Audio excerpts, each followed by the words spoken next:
Hello everyone and welcome to the second day of Microsoft Certified Trainer Summit 2021.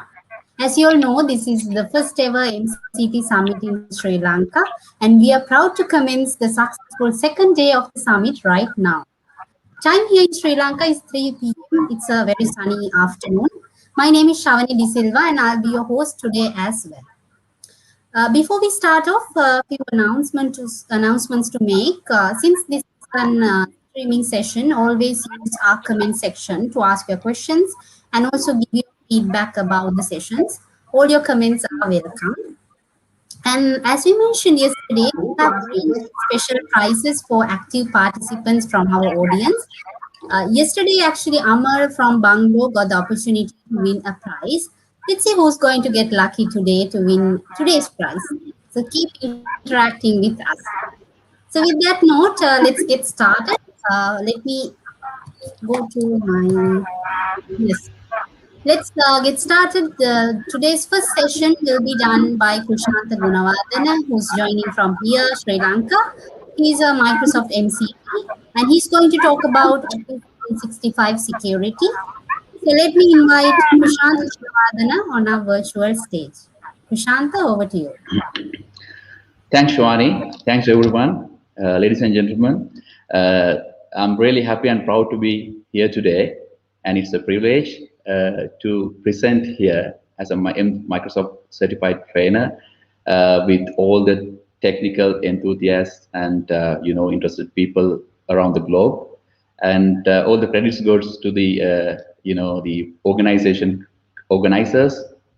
to have this in Sri Lanka for the first time, and congratulations for that.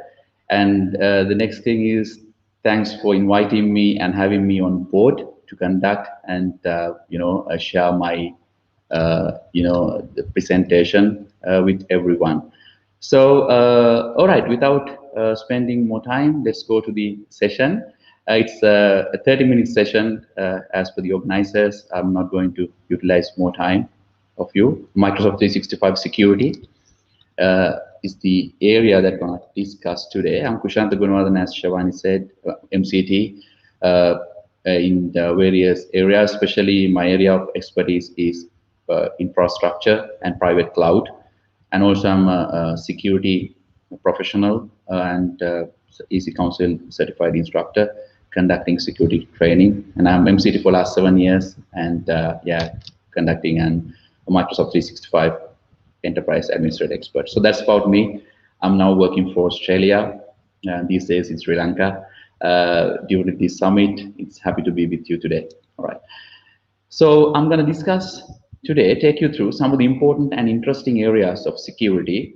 And I know everybody is here, Microsoft technology, people with Microsoft technical background. I would like to sort of map the security concepts and what Microsoft 365 has to offer to you, right?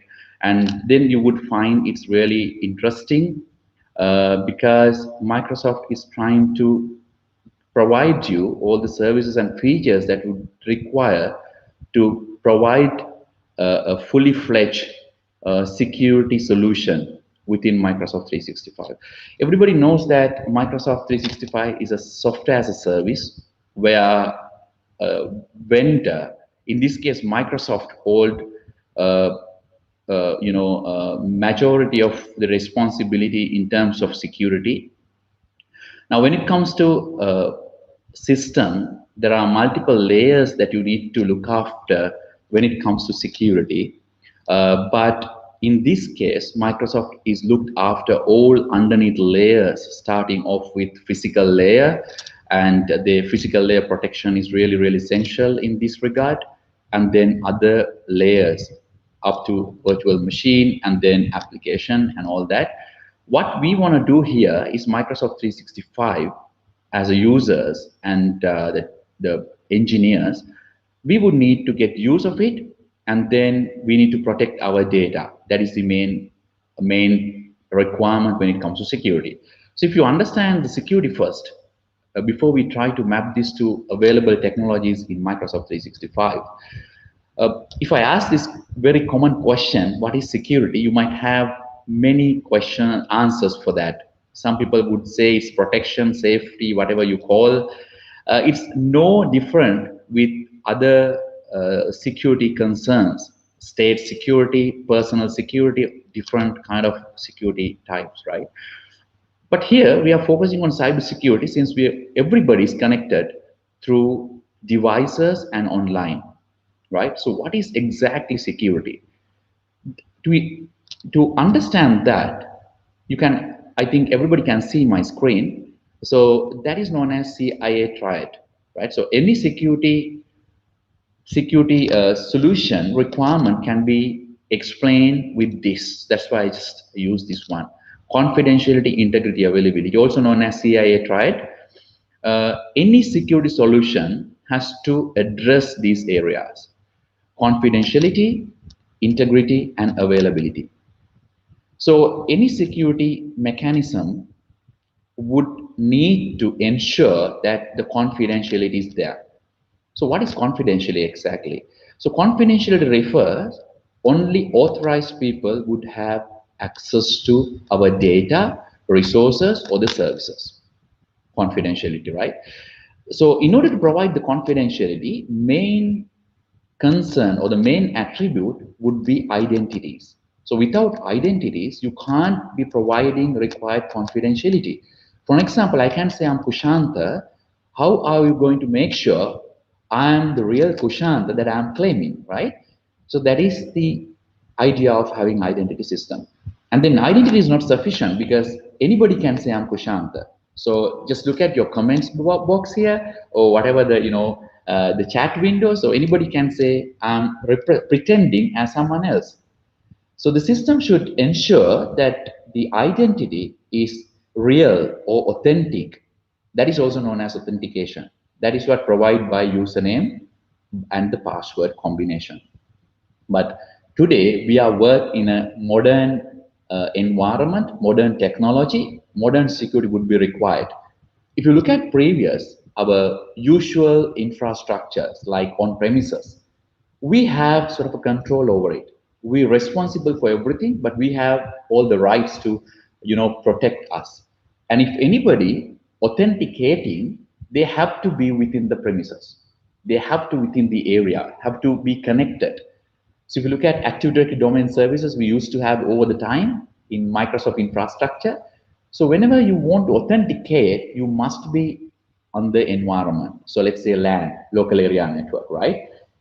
Yes, of course, you can connect from remotely, but it has to be a system, something similar to VPN or something like VPN to be able to connect you virtually to the physical network. So however, you are connected to the environment. But what about now, right? And also, if you remember before 5 years ago, everybody is using or restricted to a certain specific operating system. But what about now? Everybody is using whatever the operating system that you would want. It's not only Microsoft, even non-Microsoft. You can use Android, you can use iOS, you can use Mac OS, whatever the operating system, right? So now we don't have that option as well. What I'm trying to say is now it's so complex. Everybody is connected through multiple IP addresses, multiple regions. We are working from home now and using multiple devices. How are we going to provide proper authentication and how to maintain the confidentiality? It's not only authentication because I think everybody knows the moment you have authentication, which means credentials, username and password, it doesn't mean that you can access anything, right? You are authenticated, but you must be given appropriate rights to access the services or the resources. I think everybody agree with me, right? So in Microsoft 365, we have role-based access control where we have predefined roles to be assigned with. And when it comes to security, we have a concept known as least permission policy, which means we must be providing anybody the rights only to perform their duties, not more than that, because otherwise everybody can become a global administrator, right? So then how to maintain the confidentiality? So I explained authentication. Authentication is combination of identification and verification, which means you're authenticated. And again, I explained once authenticated, it doesn't mean you can access anything. You must be provided the least permission. Is it complete confidentiality? Still no.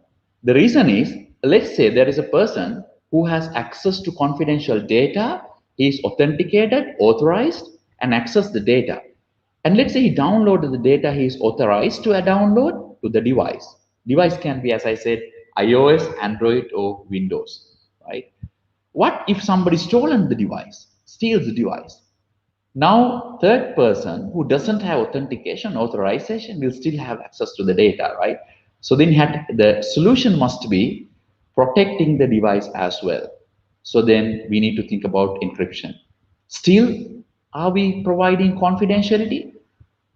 I don't think so, because let's say I have a authentication, I have access to, I have credentials, which means valid username and password, and then I have encrypted my device, or I'm in encryption, right? And then I store my confidential data in an encrypted device. What if I want to send a file as an attachment to a third person? Now, do we have control over my data? No.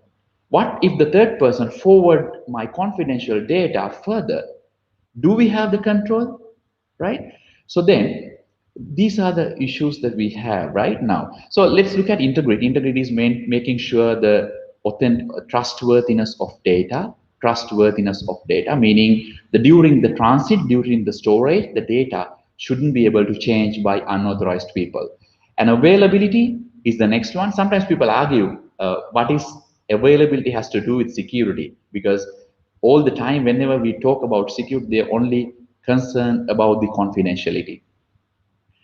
But availability is making sure the services and resources or the data available for the legitimate users or authenticated or authorized users as and when required. Now, Microsoft has implemented 60 plus regions to provide high availability. Even we have region pairs. So every region is paired with another region to make it highly available. Even some of the regions we have multiple data centers, which represents multiple zones. Even data center related level failure, Microsoft can overcome with all these. And also authenticity I explained, and the non-repudiation is making sure any communication that you perform, you are liable for it. You can't say if you have done something, if you send something, you shouldn't be in a position to deny your communication later, right? So these are the principles of security. I hope you understand. And there was a question as well. I noticed somebody's asking, the least permission and zero trust is similar or different, right? So somebody's asking this question live. So I think it's a really good question. Thanks for asking this anyway.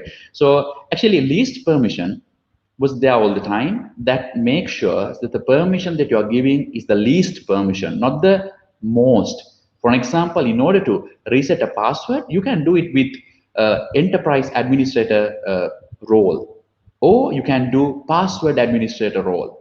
But if you give them enterprise administrator, sorry, a global administrator role, sorry, I'm talking about cloud now, global administrator role, one can reset a password, and again, password administrator can reset the password as well.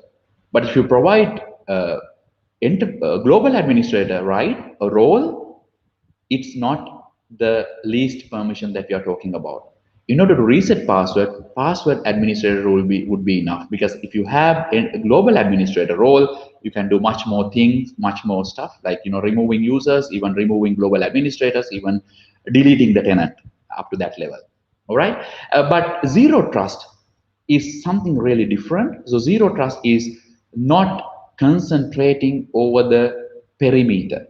So previously we had, in a traditional security, we concentrating about our perimeter only, and our security professionals were concentrating 80% to 90% to protect our perimeter. That's where all the attacks are coming from, right? So that is the traditional security. But now, do we have perimeter first? No, we don't, right? So there are multiple areas that we are connecting from, multiple global geographic locations that we are connecting. So it's not a perimeter. Now, also known as castle security. in a castle, in old scenarios you may have seen in movies as well. So you will be tested rigorously whenever you enter to the castle. Once you enter, once you pass the entry point, then it's assumed that you are a trustworthy person, and then no other testing will be made. It's assumed that you are trustworthy. But zero trust is not like that. In zero trust, we will be verifying each and every entry point, not only perimeter. So that is the difference. Thanks for asking the question. Anyway, so we were talking about security stuff, and then identity challenges are so many. So 81% of breaches are caused with identity credential theft, passwords are duplicates. And one more thing, guys. And if you look at this security, when you look at other part of the coin, other side of the coin, which means attacks and security attacks, are targeting these elements. So if you look at authenticity, all password attacks, including brute forcing, direct dictionary attacks, and also rainbow table-based attacks, are targeting authenticity. And DDoS attacks are targeting availability. Session hijacking, integrity. So each attack targeting these elements. As a security professionals, we need to have a solution to protect our elements against those attacks. So since the time is running, I would like to concentrate over the Microsoft part of it. So if you look at a Microsoft security solution, starting off with identities, we provide identity solution on Azure Active Directory, which is capable of handling many layers in security. So it's not only identifying, it can also perform a pre-authentication kind of verification. That is what it performs by using sign-in risk and user risk kind of verification. So that is part of Azure Active Directory, especially the premium versions. You would get Azure AD IDT Protection, where you can categorize the users based on the risk level.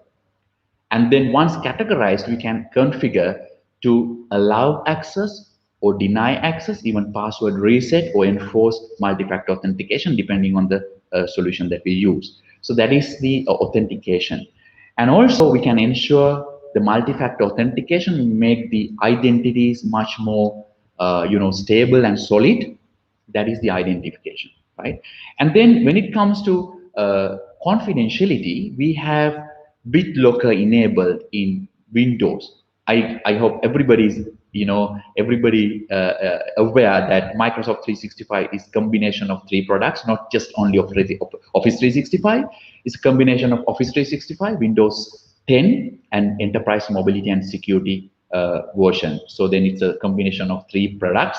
So as a part of EMS, Enterprise Mobility and Security, we get Azure Active Directory premium versions, which has much more features, including conditional access. Based on the conditions, we can enforce the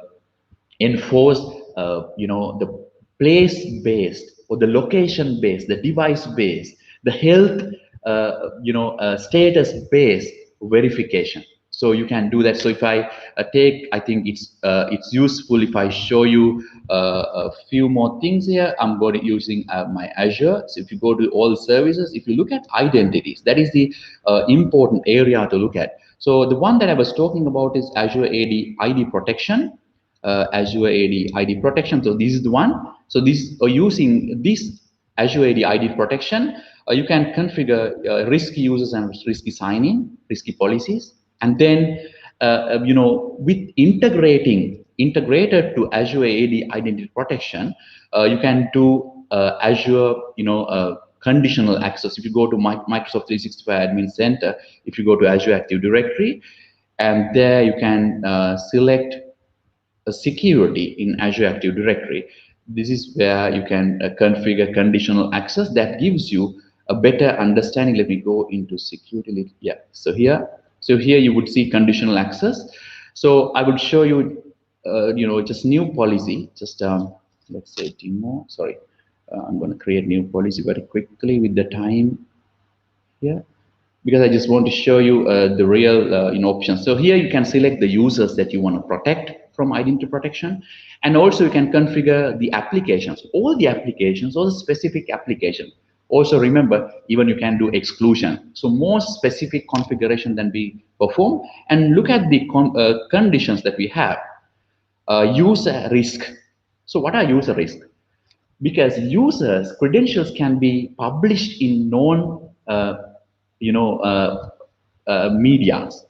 It can be even deep web, dark web, any public location. Your username and password combination can be published. Microsoft is connected to multiple sources now. Can be, quickly detect your combination is out there. So then you will be categorized as a risk user.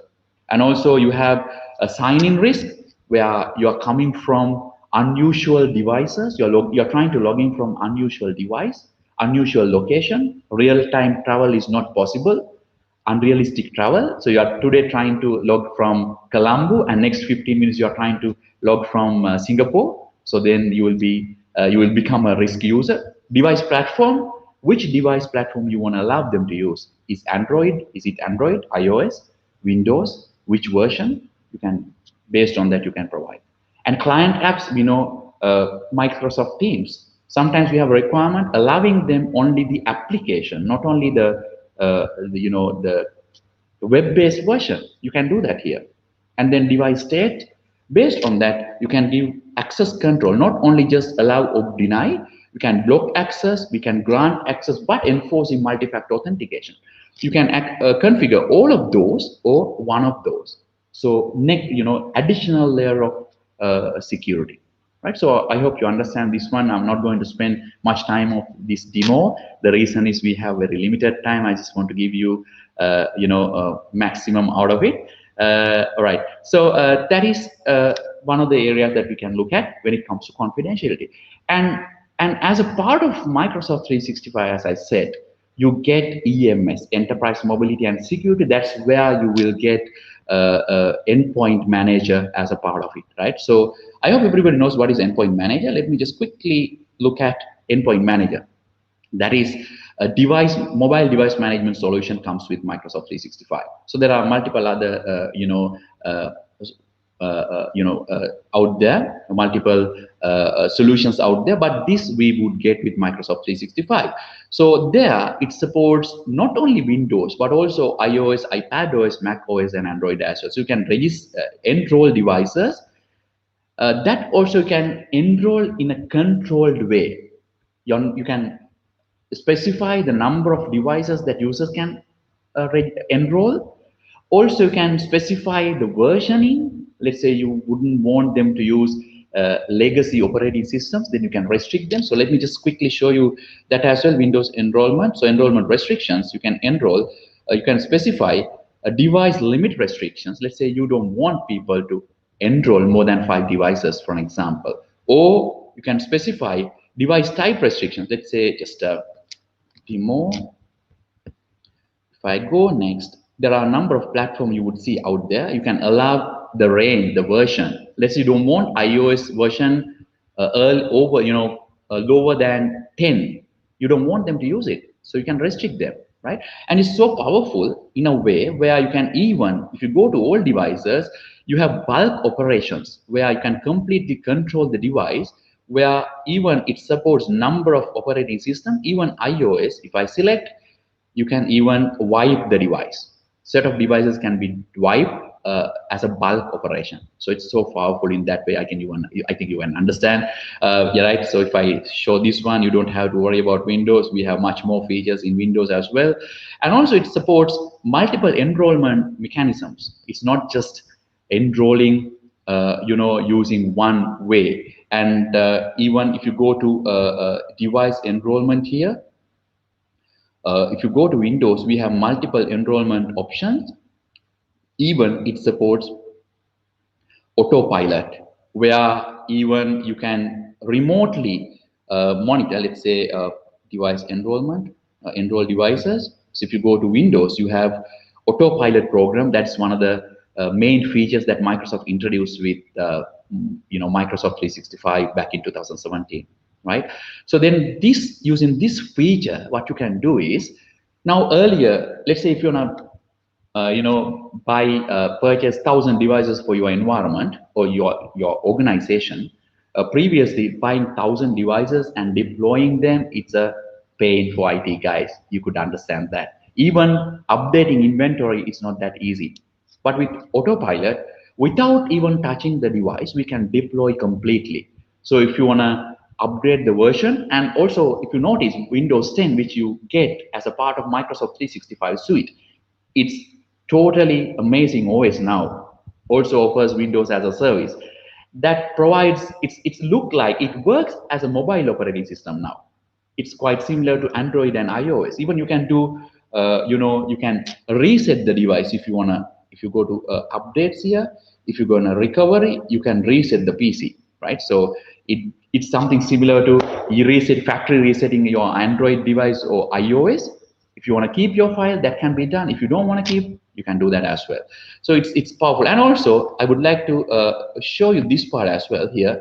Upgrade edition. Edition upgrade is only available in Windows 10, right? Windows 7, 8. We can upgrade versions, also known as in-place upgrade. You can upgrade from Windows 7 to 8, 7 Pro to 8 Pro, but not Windows 7 Pro, 7 Home to 7 Pro. Always you need to refresh the device, which means reinstallation after formatting.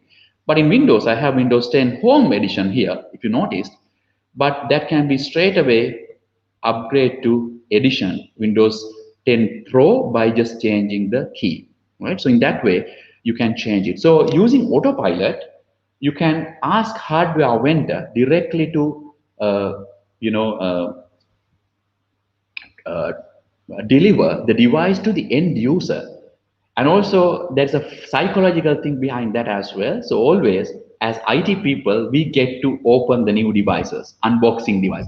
It's again something that people would like in their psychological, the way they think, right? So every one of us would like to open a new device, get it out and start working for the first time. But earlier, it's not possible because IT always get the device, unbox it, configure it, and then give it to the user. End user get it after few days, sometimes few weeks, depending on the workload of the IT. But now straight away you can deliver the device to the end user, right? And then end user, and then you can on the cloud you can configure the enrollment, where what user has to do is just connect to any Wi-Fi and then log in using work account. After that, everything will be deployed. The version has to be changed. It will done if it is Windows 10 Pro. But guys, remember Windows 10 Pro is the minimum requirement to do that. So if it is a blank box, you can't do that autopilot. So it has to be there. And then you can upgrade it to Windows 10 Enterprise straight away. And you can remove all pre-installed apps, like let's say vendor installed apps. And you can deploy new apps that you would want to install certificates. And change the name, add local administrator accounts, and enroll to the Azure. Everything can be done remotely, right? So that's there with this one. So this is part of Microsoft 365. When it comes to security, I just want to show you this one, out of which, let's say you can have compliance policies where you can enforce compliance policies straight away to your device. Just let me just select a platform, let's say Windows 10 later. There you can create compliance policy where let's say demo. If you go to next, so compliance settings, so you can configure compliance setting, require BitLocker, right? It's a built-in drive encryption tool in Windows 10 enterprise versions. So you can ensure that. And then device properties, operating system, and then configure manager compliance, system security. So, and even the password configurations can be enforced there. So that is again part of security. Again, as I explained, I think everybody understand the security is not a one-time implementation. It's an ongoing process.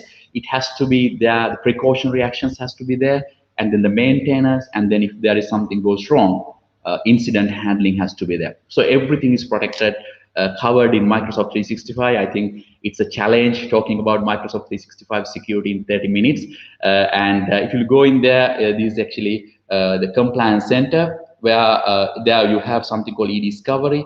Even if something happens, something goes wrong, you will have, you can provide the evidences. You can generate digital evidences in an acceptable way in front of courts using e-discovery, and you can retrieve them. And also it provides retention policies and sensitive labels and DLPs and what's not. The areas that I explained when it comes to ensuring confidentiality, integrity, availability, and authenticity and non-repudiation. So all the areas pretty much covered in Microsoft 365's total solution, right? And since we are running out of time, I would like to show you or pay your attention. This is actually zero trust concept, where we will not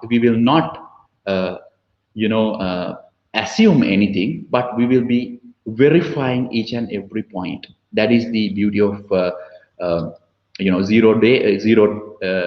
zero trust implementation. And also when it comes to identities, we can do multiple identities. Let me just go. And also Microsoft provides identity governance process, where when it comes to user on board, creating user IDs, and then access views to view what's happening there, and privilege admin rights. Even you can provide admin rights for a certain period of time. Let's say you have global administrators, and global administrators are out of the environment for some time, and then you can make someone else as a eligible global administrator, or you can assign global administrative rights for certain period of time, 2 weeks, 2 months. That can be done. So after 2 months, they will be global administrator rights will be removed, and it will be expired, and user will become a normal user, and then it's covered in Microsoft 365. And this is sort of the last words in Microsoft 365 security. So how to protect your tenant, right? Multi-factor authentication is extremely important. The reason is password based, so many password based attacks. Even I can even demonstrate if we have time, but with these 30 minutes, I think you got an understanding about different kind of stuff. And training users are really, really important. The reason is we need to treat users also in an equal way, because some organization would think IT is only IT security engineers' work. It's not that. Every users are equally, you need to concentrate on them as well. So there we have attack simulator. So attack simulator, if you go to security, so we have attack simulator here. Yeah, this is one attack simulator where you can conduct. So you can simulate real phishing attacks, because these days, phishing attacks are so many sophisticated. So you can, improve knowledge of your users. You can train them because attack simulator is inbuilt in Microsoft 365, right? So for you need special, specific subscription, but it's there. And then raise level of protection against malware and mail. We have special configurations in Exchange Online, for example, and stop auto forwarding mails. When you enable auto forwarding, or users enable auto forwarding, it will reach to other users as an internal mail, but it can contain malicious codes. And then use Office 365 message encryption, that is inbuilt Microsoft 365, where you can enable it. And then phishing attacks and malicious other attacks. And also we have safe link and safe attachment as a advanced threat protection features in Exchange Online. So there are so many features end to end. And apart from that, we have app security portal, where you can monitor each and every user, their behaviors, logging information, and all that. There is another one last question: as difference between Sentinel and Azure Security. So Security Center. So Security Center is somewhere that provides security posture related information of your tenant. So if you go here, if you go to Security Center, so here we have Security Center in Microsoft 365, right? So Security Center. So it provides information in your tenant. So you have given security score, and it's like it reflects your security status. But when it comes to Sentinel, it's cloud-based security information event management solution, Sentinel. So now if you look at an environment, you have multiple layers of security, and you can implement multiple vendor solutions in multiple layers. Then when it comes to, understand the, general picture, you need to do, normalization, correlation, and also understand the pattern. That's where Microsoft introduced Sentinel. It's an Azure one. You need an Azure subscription if you're using Sentinel. And it's a complete security information event management solution where you can integrate even on-premises appliances, and even you can integrate AWS, Google, G Suite, and multiple other appliances, and you can monitor centrally, and you can configure alerts, automate actions using Azure Sentinel. So these are the areas that I want to quickly cover within given 30 minutes. I hope it's informative, and I'm not sure the timing. I think the time is up, right? If you have any questions, I'm happy to answer as well. And thank you very much for having me on this session. I hope it's informative, the session. And thanks again, organizers. You are doing amazing job. And if you need my support in the future as well, I'm more than happy to be with you at any point of time. Thank you, everyone. Thanks for giving me this. Thank you, Kushanta. Thank you very much, Kushanta. Yes, we will call you when we are having the next session. So, and thank you for your time spent today with us to do this outstanding presentation within 30 minutes that we gave you. Thank you very much again. And now let's move on to the next session in line. So this session is about Azure Data Center Management. To do this session, we have Dan Ray, all the way from USA, and he's a Microsoft MCT. And Dan, we welcome you to our MCT Summit in Sri Lanka. And let me hand over the session to you to continue with the session, the presentation. Excellent. Thank you.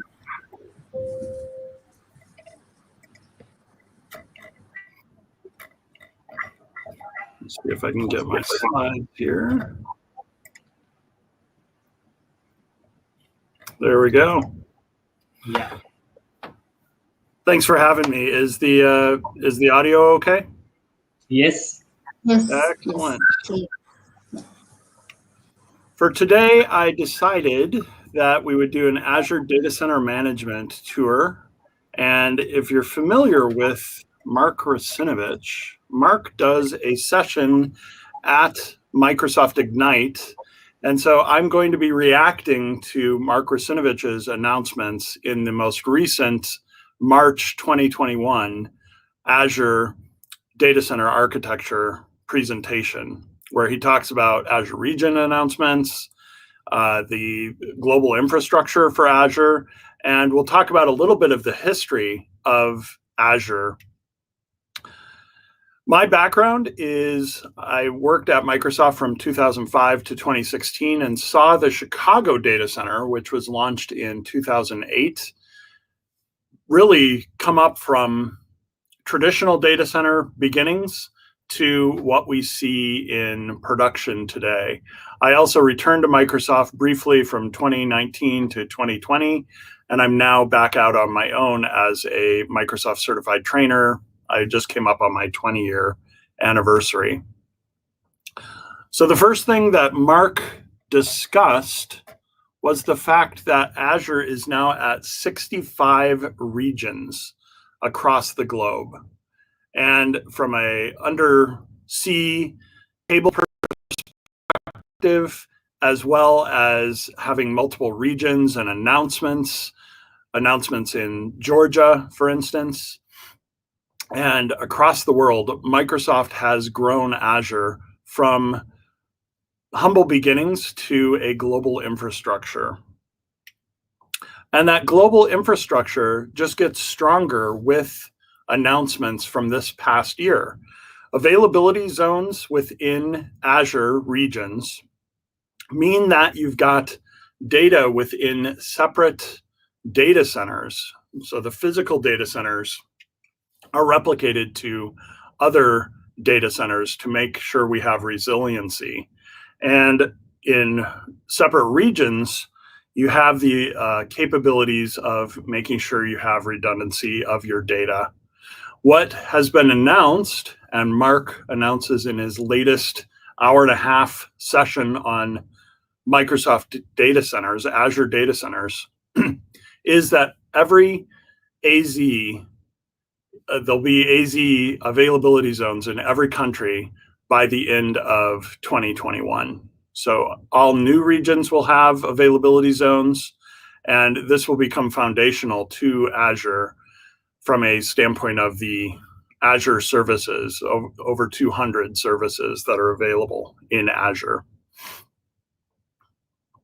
So that's one of the first announcements that Mark made during his over 90-minute presentation. And this really focuses on probably the first, I'd say, 20 minutes of that session, because we'll expand upon a couple different things that were announced.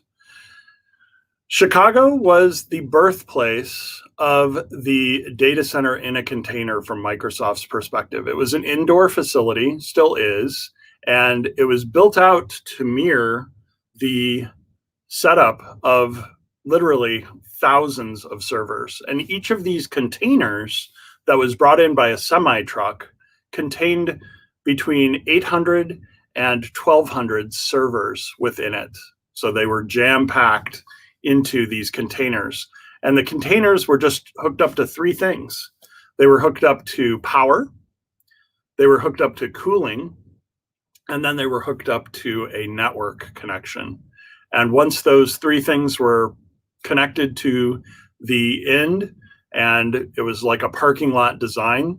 I saw this before any containers were put in. I saw this as containers arrived, and actually gave the data center tours in 2015, 2016 timeframe, which was a lot of fun. Let me flip on my closed captioning here too. I apologize, I meant to do that at the beginning. So now we should get closed captioning as well as the presentation. So Chicago data center, beginning. Now, Microsoft has announced the availability of modular data centers for customers. So instead of this being a technology that's only used and was proven in Chicago, and then in Ireland, these containers were put outside across the globe, they were available to be put outside. Now, these modular data centers are available to customers. And they have all of the components that we talked about and that were tested back in 2008, including shock absorption, both for transport and while they're being used, SATCOM connectivity for satellite, and then high availability for uninterrupted power and to keep the servers up, even if the electrical connection becomes unavailable. So really, whether this is for first response or in a disaster or any type of use where you need either disconnected or interim connection to a network, whether that be satellite or wired connection, these modular data centers are now available for customers as well.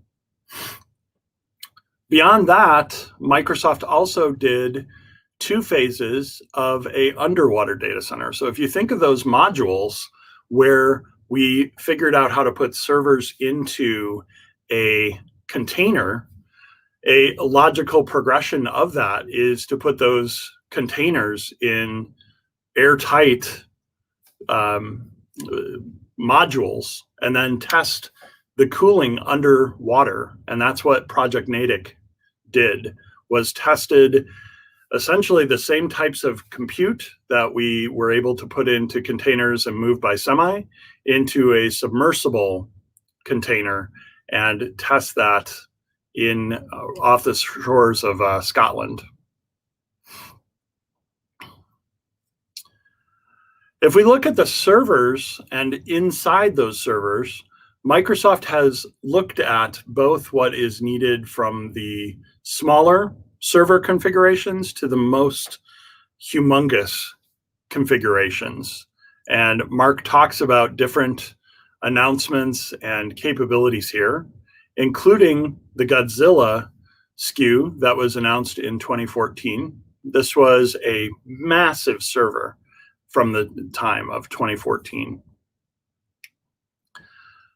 But now, as you look at what is generally available, today in 2020 or 2021, just general availability sized SKUs are what Godzilla was over 6 or 7 years ago.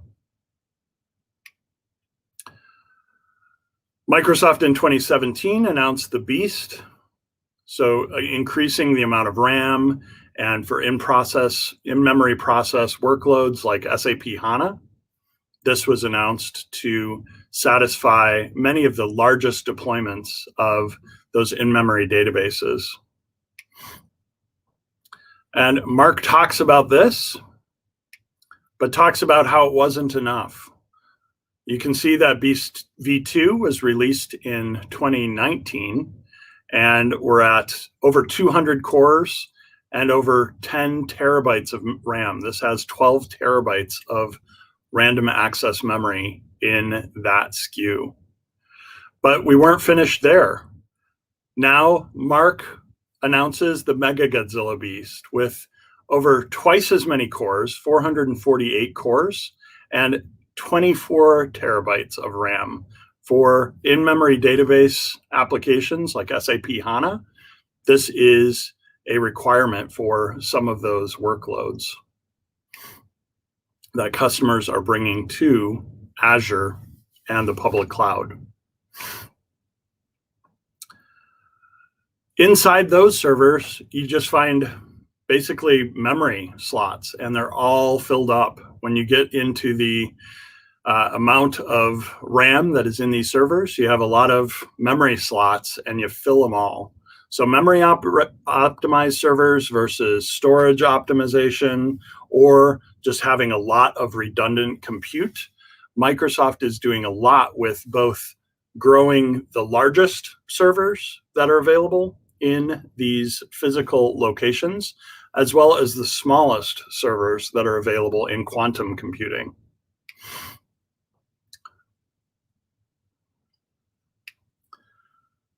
There's also GPU announcements from a standpoint of machine learning, and the latest NVIDIA graphics and GPU processors have been coupled with Mellanox InfiniBand controllers for networking.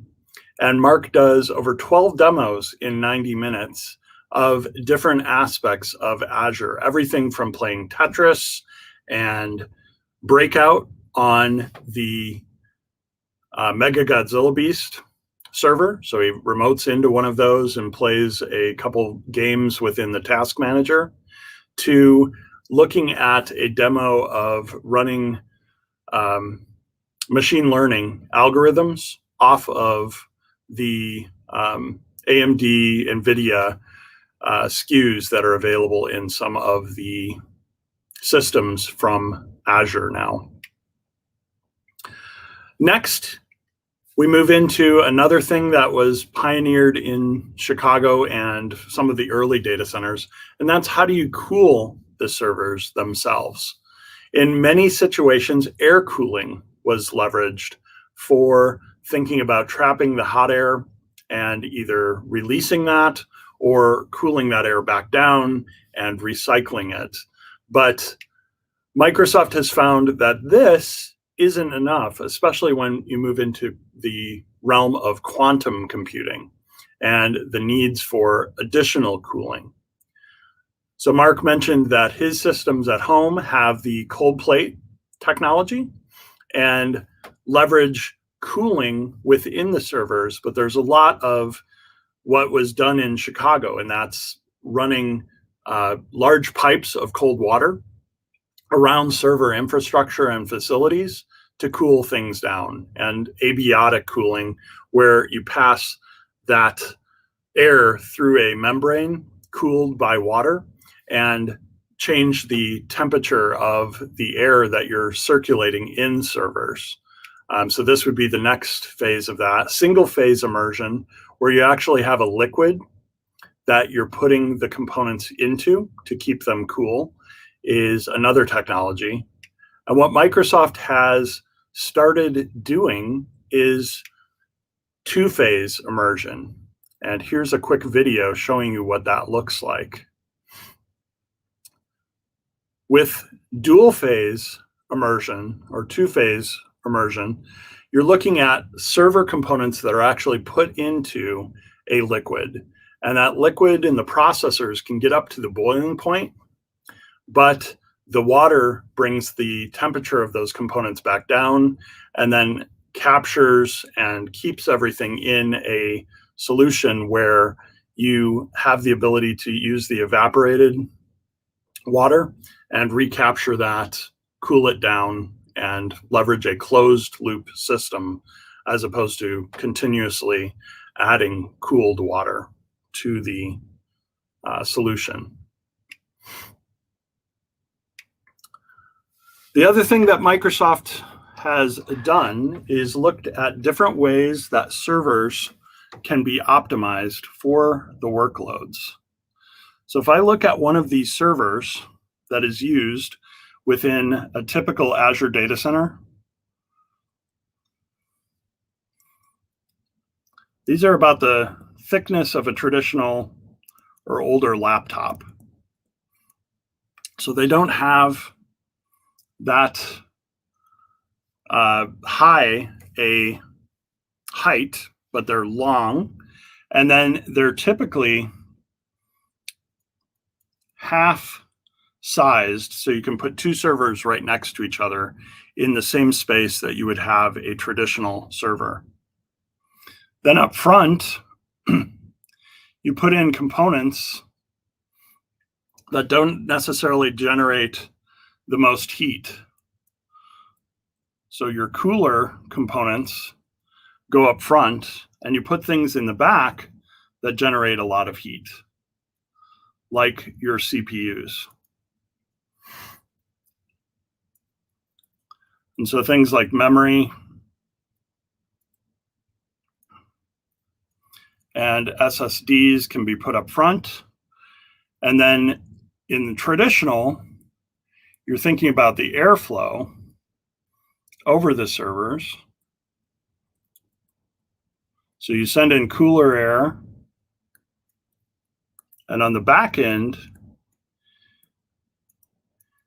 you've got the hot air coming out of the server, and you're blowing air over this. This whole idea of cooling the entire system really negates the reason that we would have airflow within servers. So when you think about the future may look totally different from what Microsoft is doing today from a server perspective. And in Chicago, the data center build-out was planned with CH1 and a second half CH2, which wasn't built out till 2020, 2021.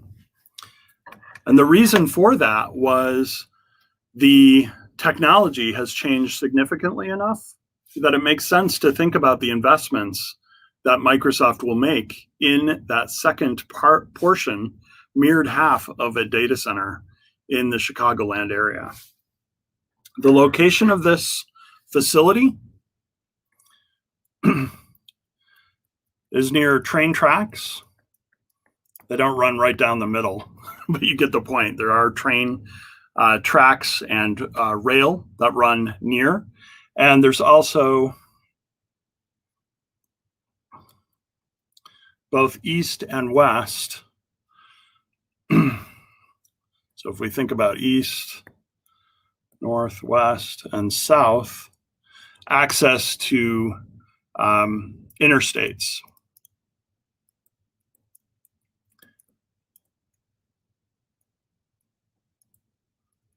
So rail and interstates are near the facility. The facility pulls power from two different sources. So redundant power is provided to the facility. And then there's also diesel generators at the facility to provide backup. Well, we've already looked at Mark's announcements that mean we'll have availability zones everywhere that Microsoft has data centers. So these are physically located very near each other. If we had any type of flooding type of issue, or we're in the Midwest, if we had a tornado, any type of physical type of disruption wouldn't necessarily be isolated to CH1 or CH2. It could affect both facilities. They're right next to each other.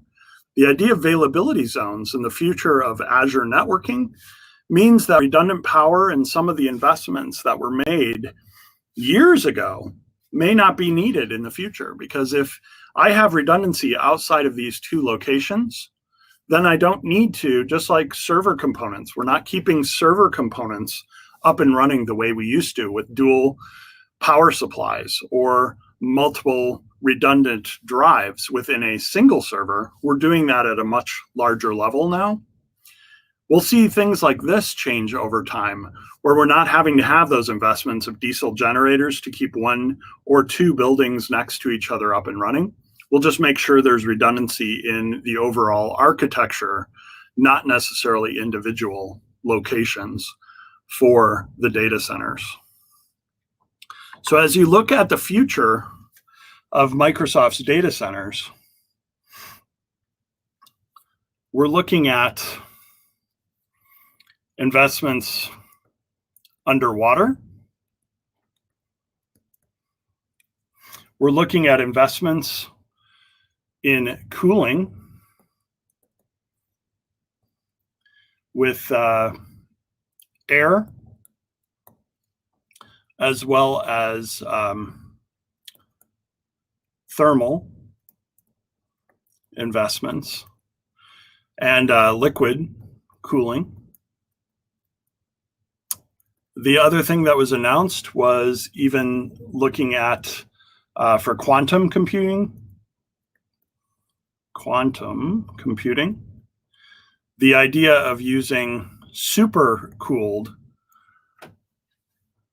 devices and hardware. So Mark does probably the last thing that I should have captured a screenshot of, is the idea of a qubit processor and configuration that went from literally hundreds of connections from a network perspective to only 3 connections coming out of sub-zero temperatures that really bring the cooling from just air, thermal or liquid type processes to how do we maintain sub-zero temperatures within the servers and have those really do all of the computing at that sub-zero temperature.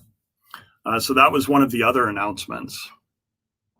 The other thing you'll see is redundancy changing from what it was done in the past. Redundancy now can be done at a much larger level and further away from the hardware than ever before. In traditional servers, you'd have 2 of every component minimum to make sure if you had failures, the server or the service would stay up. Azure keeps on moving that further and further away from the physical servers themselves and further away from even the physical locations in isolation into these availability zones that take into account geographic space as opposed to physical locations. And with that, I will see if there are any questions here.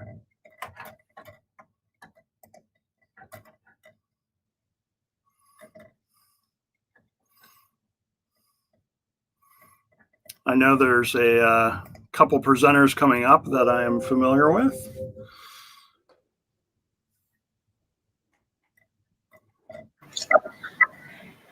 Any other questions? Or? Hey, Dan. Yes. Hilton is here. So we plan to do one interactive session about MCT journey. Yes. So Hilton. The question was about the MCT journey? Yeah. Yes, Hilton, over to you. Sure. So I think, Dan, what Vic was saying is we're going to have a few minutes to kind of discuss our MCT journey. Awesome.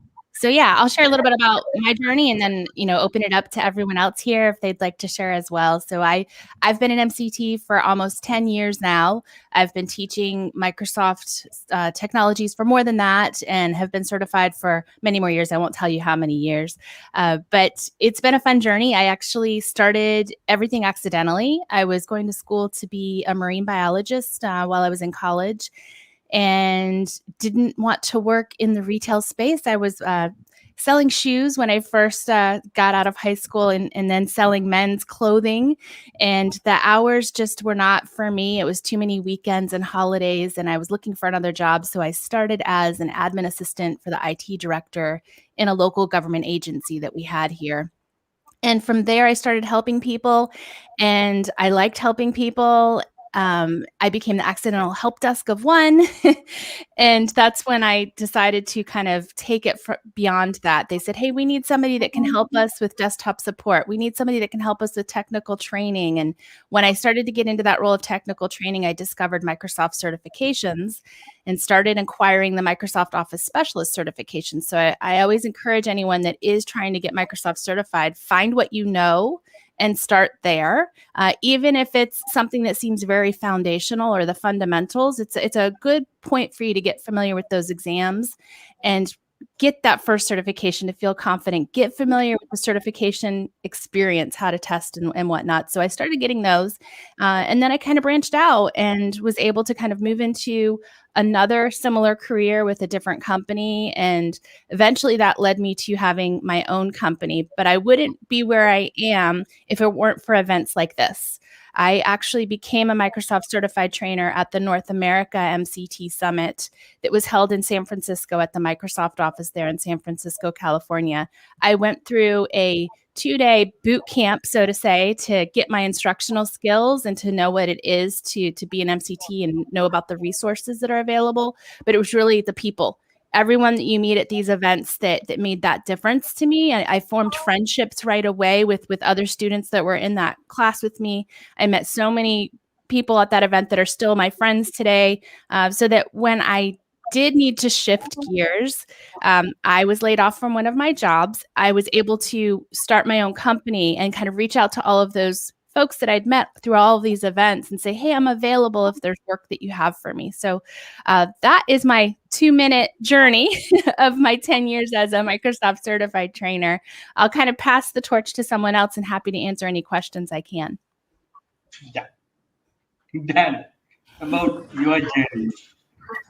Sure. So I mentioned that I just came up on my 20-year anniversary, and Heather's one of those people I met through the same type of networking event, but not 20 years ago. We met Heather, what, maybe 5? Yeah, I think so. 7 years ago, something like that, either through Ignite or through MCT Summits when they were physical and you got to meet people in person as opposed to virtually. Mm-hmm. But it's good to see friends that I've made from around the world like Vic and Heather and meet others that I may have come across on LinkedIn or other social media.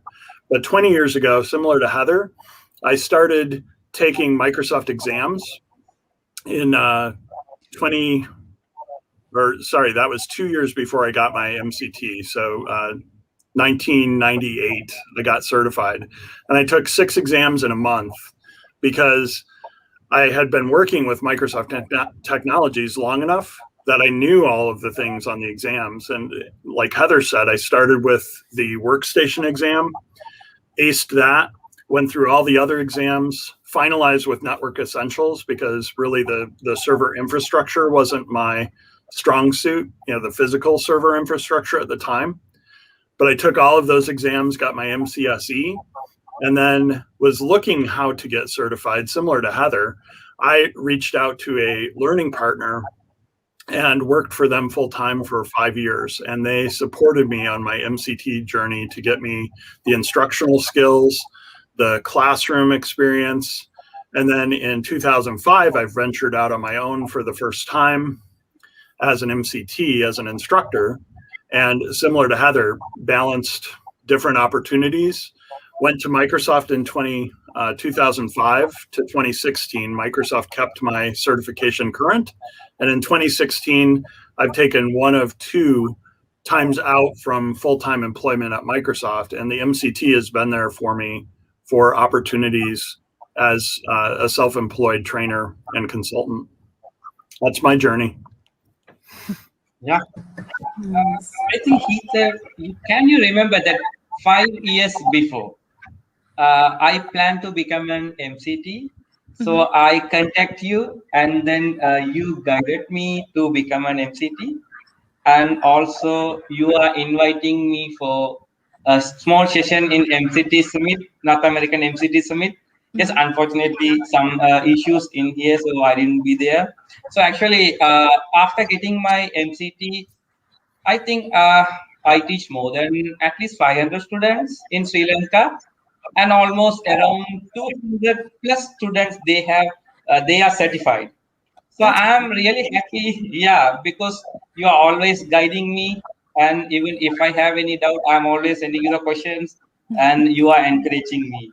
Yes, at the same time, Dan, when he was in Microsoft Office, he sent 250 USD gift for us. Can you remember that, Dan? I do. Yes. So I he's reached out always, because I wasn't sure how to get things over there. yeah, he's always encouraging us. That's why we are here, and we are doing some these kind of session. Actually, I really want to thank you both because you are always supporting us. I know, Heath, you are very busy. At the same time, Dan, you also very busy. But when I ask any question, they will answer. You will answer. So that's why I'm really happy to part of you. So that's all. Yeah. Yeah. And yes, yeah. I'm happy to do it. I feel like, there were so many that helped me kind of get started and have helped me along the way, that it's like paying it forward, right? Like helping other people in the community and encouraging them to do the same. Yes. And the travel for this was so much easier from upstairs to downstairs. It still counts, but we traveled, Dan. We traveled to Sri Lanka. Yes. It counts, right? It's virtual. Exactly. Yes. Actually, you can. Even next year, we can arrange a summit in Sri Lanka. That would So be definitely you will be here. Yes, and other announcement. Actually, we have one active participant. His name is Amar. Amar from India. He's always encouraging us, and actually, we plan to give a chance to speak with us. So actually, I think at another hour, so we plan to send him an invitation so he can join with us, because yesterday onwards he's sending some questions and is encouraging us. So we plan to add him as a speaker. That's also good, no?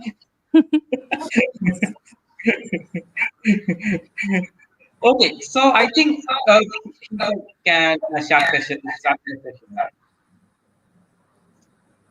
Shavani, over to you.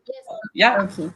Okay, thank you, Vicky. And Dan, congratulations for completing 20 years. And also, it's very inspiring because I'm also a beginner. Thanks for Vicky, because I got this opportunity to join with this MCT Summit and to be a part of the organizing committee and be the host for the session. So it's very inspiring, both of your stories. I was listening. It's very inspiring for beginners like us. I'm sure our audience is also get inspired and encouraged by both of your stories. So thank you very much. And let's move on to the Heather session. So thank you, Dan, for your wonderful presentation. We all enjoyed, and we all we all enjoy your session, and thank you for that outstanding session, and thank you for being with us today. Thank you for your time. So let's move on to Heather's presentation. I'll share my screen quickly. Sure. I'm going to go ahead and share my screen here now, and then get my slideshow started here. So hopefully you'll be able to see it. And yes, I'll quickly introduce your title, mention your title. So Heath, because we couldn't introduce you since you were joining the conversation directly. So we have Heath from USA. She's Microsoft MVP for Office applications, and also she's Microsoft MCT regional lead. We are privileged to have you here today, and she's going to talk about 10 tools and techniques for engaging presentations and interactive learning. I think after listening to her journey, MCT journey, she's the best person to present about this. So without further ado, let me invite Heather. Over to you. Thank you, Shawani, and thank you to the entire team that has planned this summit for the invitation to speak here. I'm honored, and it's been a great summit so far. So happy to be here and see that we're still able to have these things virtually. Hopefully you can see my screen clearly. I'm sharing a slide here, 10 tools and techniques with the Microsoft 365 logo. So that should give you an inkling of what we are going to be covering. Everything that I'm going to share with you is something that you can do in Microsoft 365 in your classes, whether those classes are virtual or in person, or maybe a hybrid mix of the two. So I've already been introduced. I will just tell you just a little bit about me. I'm coming to you from Port Orange, Florida, which is a small town just south of what's known as the world's most famous beach, Daytona Beach, Florida. It's a little chilly here, so it's in the 50s, which is cold for us, but happy to be here with you. It's an early morning for me, but I think it's afternoon there, so good afternoon to everyone. What we're going to be covering in our session today, I wanted to split this into 3 areas or 3 pillars. Is what can you do before you're delivering a presentation, or what can you do before you have that class with your students to make sure that you've got some great tools that can help you set that up properly and, give it a little more pizzazz, whatever it is that you're going to be sharing as resources or a presentation, and also make it easier for you to create that content. And then what can you do during the delivery of your presentation? Like I'm delivering a presentation with all of you today. What can I do to make this a bit more interactive?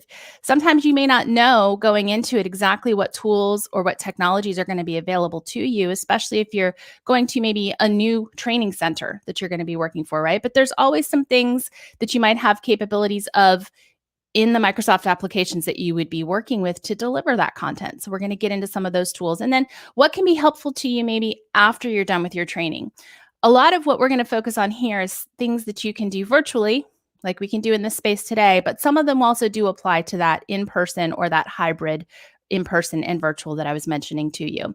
So you've got a sneak peek as to some of the names of the technologies or the tools that we're going to be working with here. And I'm going to do some demo for you to be able to show you live how it works if you've not had the chance to work with this before. I do encourage you to get your cell phones out, your tablets, whatever you have that has a camera. You're going to have a chance to interact with me here in this presentation today and try it out. So you'll want to have it ready to take a picture of that QR code or to be able to put the short URL in to try some of these things out with me. All right. So before we get into this attendance report, I have this here just in case we need it. I'm going to go out to a web browser that I have open here, and we're going to try some of these things out. Actually, before we go to the web browser, let's start right here where I am in PowerPoint. You should be able to see the desktop version of PowerPoint that I have. So if you need to create slides, and this could be you're delivering a presentation like I am with you here today. This could be you're creating some kind of a reference guide, right? Or a quick start, if you will, to go along with your course. It could also be that you're just doing something that could be self-paced that they're going to be kind of going through. One of the newer tools in the last year, or maybe even more than that, that was introduced here to the desktop app first, it might have been introduced to online later or at the same time, is on the home ribbon, and it's over here called Design Ideas. You might see it called something a little different in the online web app than you would here. But what I like about this is if you have a slide that's a little more plain, like this one, if you turn this on, you get this panel over here to the right, and look at all of the suggested layouts that I can use to kind of quickly update this to have a different look. Some of these are going to even give you an image. So if you have, based on the content that it finds in the slide, it might suggest placing an image in there that works really well that goes along with that content. So it's got some really great capabilities of kind of being smart enough to pick up, intelligently what's in the slide and offer you some different layouts, some different images that might work really well for that. So if you don't necessarily have a template that you have to follow, this is a great way to still have that uniform look across your slides, but to have some variety and to maybe mix it up and have just a bit more of illustrations or visuals that are going to kind of catch the attention or help that learner or that participant in your audience remember what it was you were talking about. If you're telling a story, this might be a great way for you to find a visual that can help you with that. So design ideas is one of the first things that I recommend that you might want to check out to help you with that. Now, what about when you're trying to quickly gather information? Maybe you're just starting your slides and you want to put a few words on each slide to kind of help you put that story together, or the order of the learning, and then go back and populate it, fill it in with all the information. For this, you can use Dictate. Now, this Dictate feature is something that you're going to find in other Microsoft 365 applications. One of them that I like to use it a lot for is note-taking. So if you like OneNote, this is a great one to be able to use to capture your notes. It lets you multitask at the same time, right? You might be in a meeting, but you want to take some notes here, or you might be doing something else and you want to kind of just speak to what you're thinking as you're reviewing that outline or that course material in your slides. So let me show you how it works. I'm going to add a new slide here. And wherever my mouse cursor is placed, when I turn this on, as I'm speaking, it's going to be typing. And then as I move my mouse cursor to another position, I'm able to continue to fill in the content of this slide. Period. Next line. So what do you think? Have you tried something like this out before? You may already do something like that on your mobile device, right? When you're sending that text message, you might be speaking into it. So it's similar technology, but great capabilities for you to do that wherever you might be working in Microsoft 365 and to kind of build out that content, if you will, and then be able to come back and do whatever you need with it. So this is also available in the online version of PowerPoint, that PowerPoint for the web that you can work with as well. You'll just need to enable the camera to be able to work within a browser window. And once you do that, you've got the same capability there also. Now, if we come on over to our slideshow ribbon here, you'll notice that this is where you can typically start your presentation, right? It's where you rehearse your timings, which is something I encourage you to do, especially if you are newer to public speaking or you're becoming a Microsoft certified trainer and you want to practice getting within that time frame that you have. When you are doing something like we're doing here today, you might only have a limited amount of time and you want to make sure that you stay within that. Or when you're in the classroom, you've really got to manage your time, right? So Rehearse Timings is one that is great for that. And it's not one of my 10 because that's been around for a while, but I always like to call it out. So that's a little bonus one for you. But what I really want to call to your attention is what's called Rehearse with Coach, also known as Presenter Coach. This is another tool that is available in both the desktop app and in the web app. And we're going to switch over to the web app and I'm going to show it to you there, but it's newer here in the desktop app. It's been in the web app for a little while now. All right, so let me minimize this. Let's go out to there we go. So here we are in the web app. If we go to that same slideshow ribbon, notice here's Rehearse with Coach. If I select the down arrow, this is new. I haven't even tried this one out yet, which is show body language feedback, which means if your camera is on, it can pick up on, are you using your hands enough? And are you just kind of sitting still? Are you rocking in your chair? Any of those like verbal cues or tics or things that might come across wrong. Are you using your hands too much? You know, those types of things. It's going to be watching for that and giving you real-time feedback. I'm not going to turn that one on, but I am going to turn on Rehearse with Coach and watch what happens here.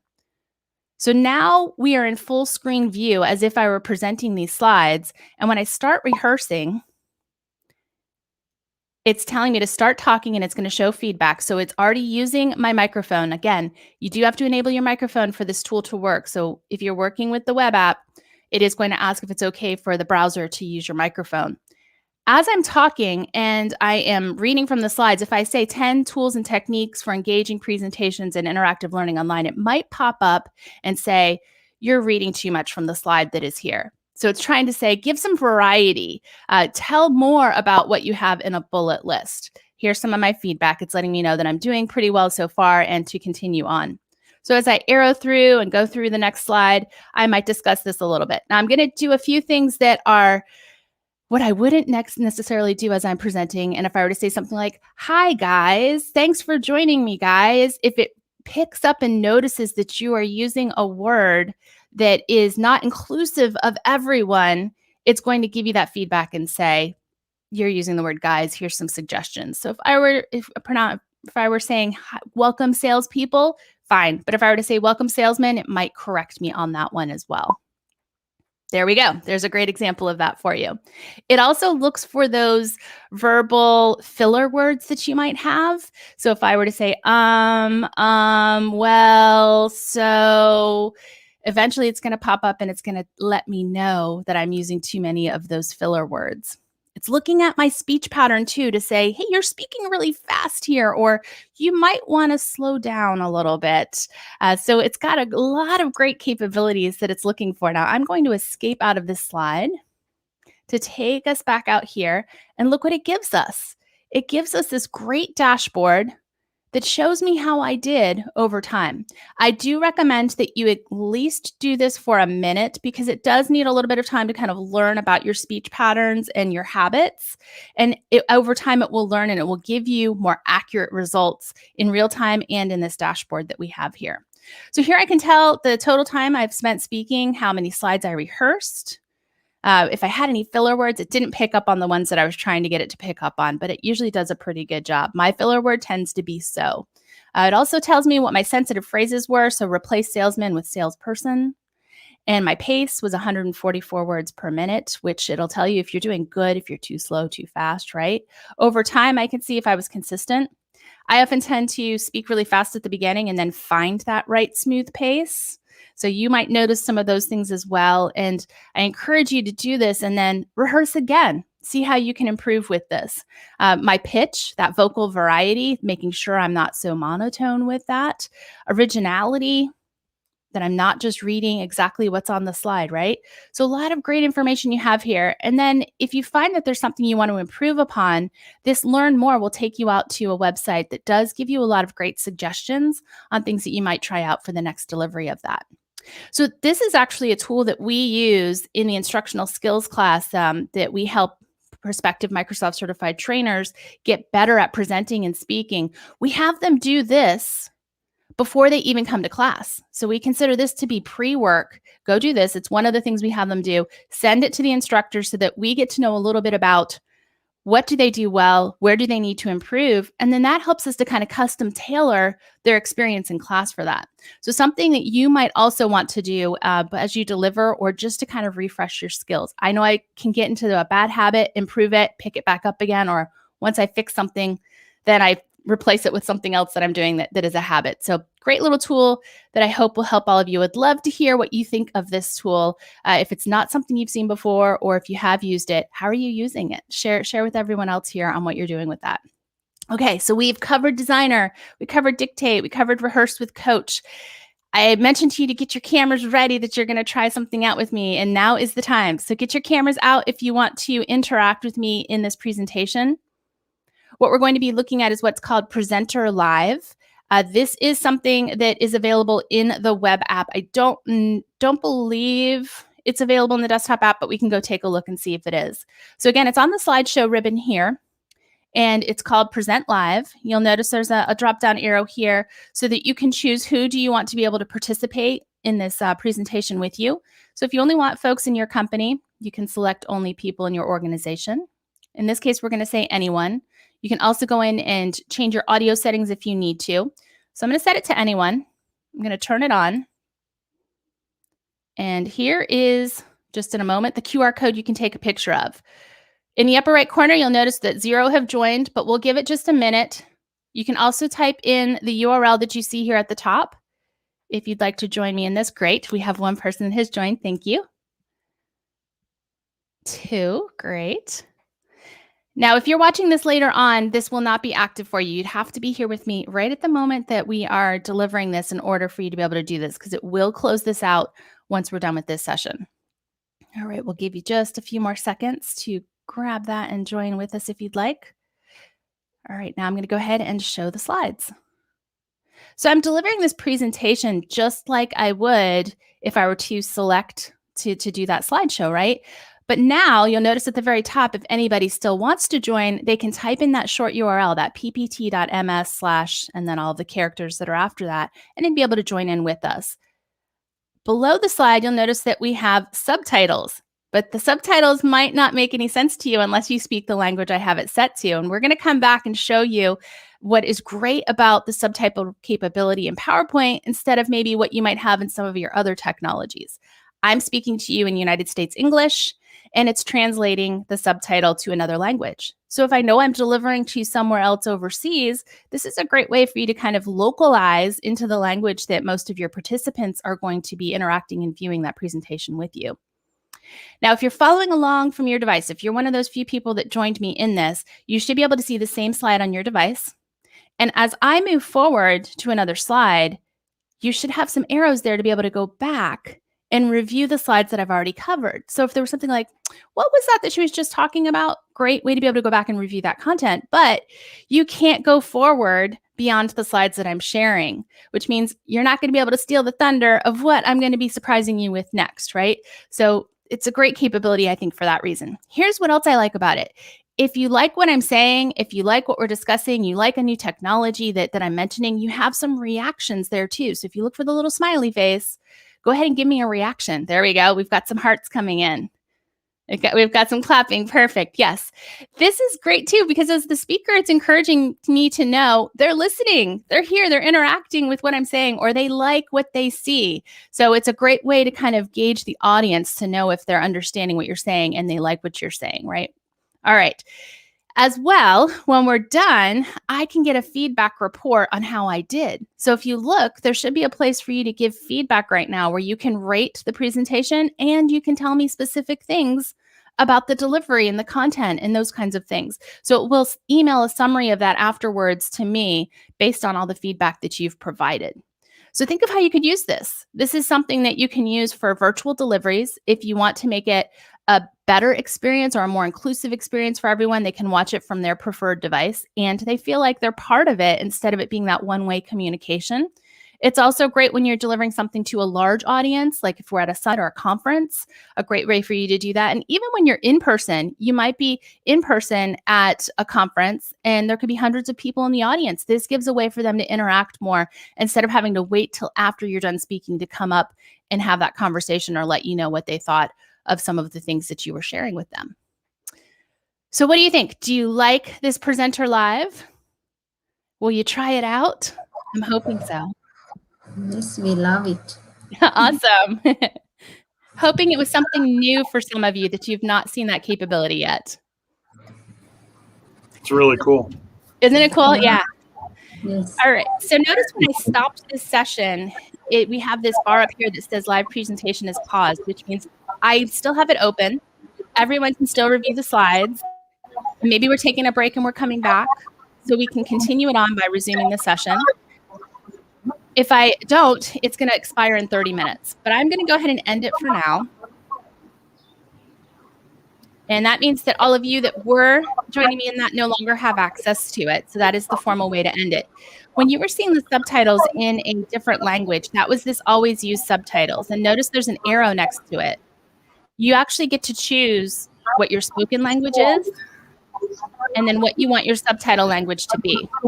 Some of my family is from the Czech Republic, so I set mine to the Czech Republic for the last training example that I was doing, so it was still set to that for today. But you'll notice that there's a long list of supported languages that you can work with for that.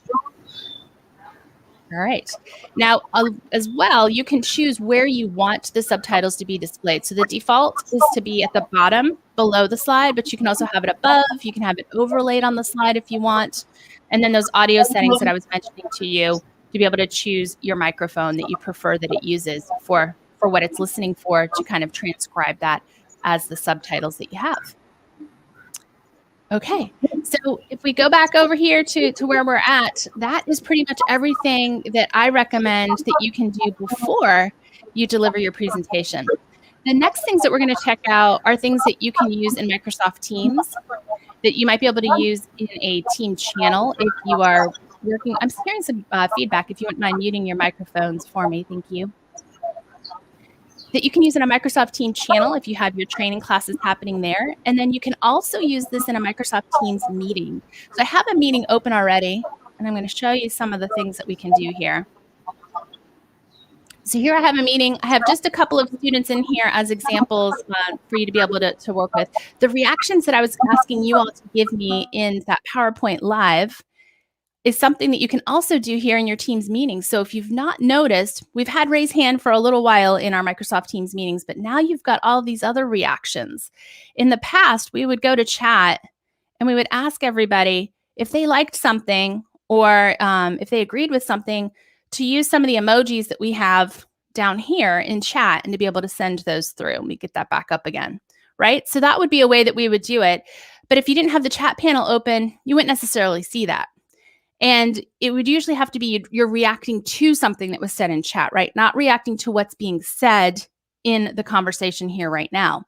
So now we've got these reactions, and it's very similar that I can heart something and that little heart's going to float up and let them know. It might also show up where my icon is. I can like something. I can give something applause.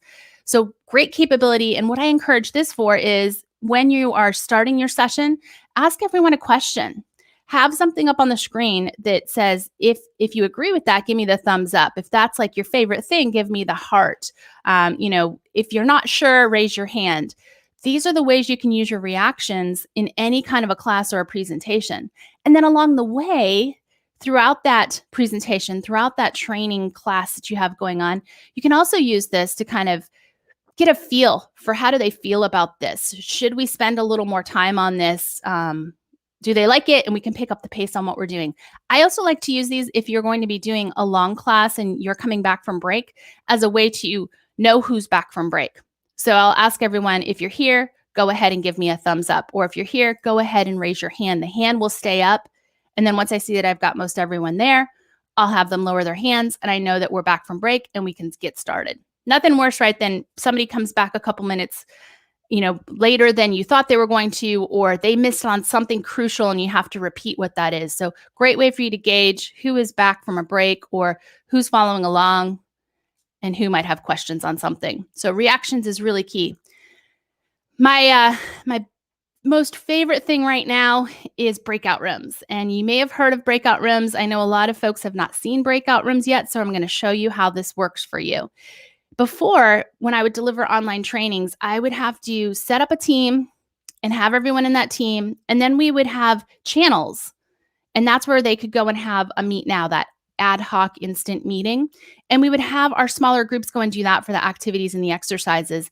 And it worked, but it was a bit of a wonky way, a bit of a workaround, if you will, to get it to do that. Now that we have breakout rooms, what we can do, you have to be the person that scheduled the meeting. I scheduled this meeting. So since I'm the facilitator of the meeting, I'm the only one that sees breakout rooms up here. I select it and it's saying, okay, how many breakout rooms do you want? I can have up to 50 breakout rooms. Think about that. Everybody that's here in the summit today, if we were here in a Teams meeting, we could go out and have separate little discussions, or even if we wanted to have like a networking social hour, this is a great way that you could do that. You can set up how many rooms you want. I'm going to just set up 2 for now. And you can choose to have people automatically put into all of those rooms. It'll do the work for you. Or if you need to pick who's going to be teamed up in these smaller groups, you can manually select them, which is what we're going to do. So it's creating my rooms. Once it's done creating those, they're going to show up in a panel over here on the side. Here's my list of participants that I can assign. Now, here are my 2 rooms that I can assign them to. These rooms can be renamed, and I really encourage you to do that to make it more contextual to what the learning is about or to what the presentation is about, so that they know when they go into that room what that discussion is about, what that activity or exercise is about. So I'm going to go ahead and assign Bhavya and Megha to room 1. So I've got both their names checked. I'm going to select assign them to room 1. We can see that they're assigned. And if I wanted to start just this room in the more options, I can choose to open it. But if I were assigning more people to the other rooms that I've created, I can get them all assigned, and then I can start those rooms all at once by selecting Start Room. So now what's going to happen is those students are getting notifications on their screen that in about 5 seconds, it's redirecting them out to that breakout room. This meeting is still open. as a facilitator, I am still going to be here in this meeting room, and I can also go and join those different breakout rooms if I want. And in those breakout rooms, you'll see they're leaving now. So now they're in that breakout room. In those breakout rooms, they have all the same capabilities that they would in this Teams meeting. They've got their toolbar here at the top to be able to chat, to be able to see each other on camera, to be able to talk with their microphones, to share their screen, to do all of the stuff that they would in a regular meeting. Now I'm going to go over to this room to show you what it looks like if I pop into this room. So as the facilitator, I can join any of these rooms if I just want to go and check in with them, see if they have any questions, if they need any help. That meeting room has popped out on my other screen, so I'll go ahead and grab it and drag it over here for you to be able to see it. So here I am in the meeting room. Here are the two students that I assigned to this meeting room. If they were on camera, I'd see them. If their microphones were on, I would hear them. Of course, these are not real people. They are accounts that I just created and have as guests in this meeting to kind of demonstrate this for you. But here's all those same capabilities with reactions and everything else that we have here. Now I'm going to leave this meeting. Those students are still in that breakout room. They can finish and wrap up whatever they need to. When I want them to come back to the main meeting, I can close all the rooms, or I could go to a specific room and just close one of those out if I need to. There's where you can rename the room, as I was mentioning before. So everything's in the More Options menu here. Before we do that, though, if I come up here to the More Options for the Breakout Rooms panel, I can make an announcement. So I can let them know, wrap things up.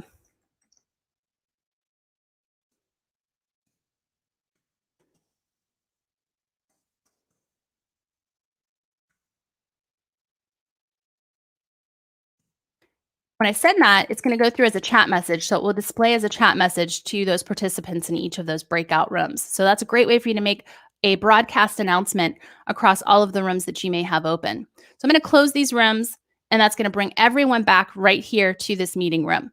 Now, you may have noticed that it says resume up here. So when I left this meeting and I went to that breakout rooms, it put this meeting on hold. It didn't close it, but it put it on hold. So when I came back to this, it's not actually open yet, so I'd have to select resume to be back in that meeting along with everyone else that's now coming back to the meeting as well.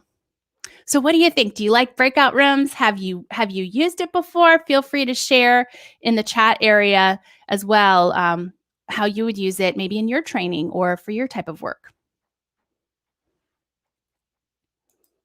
All right.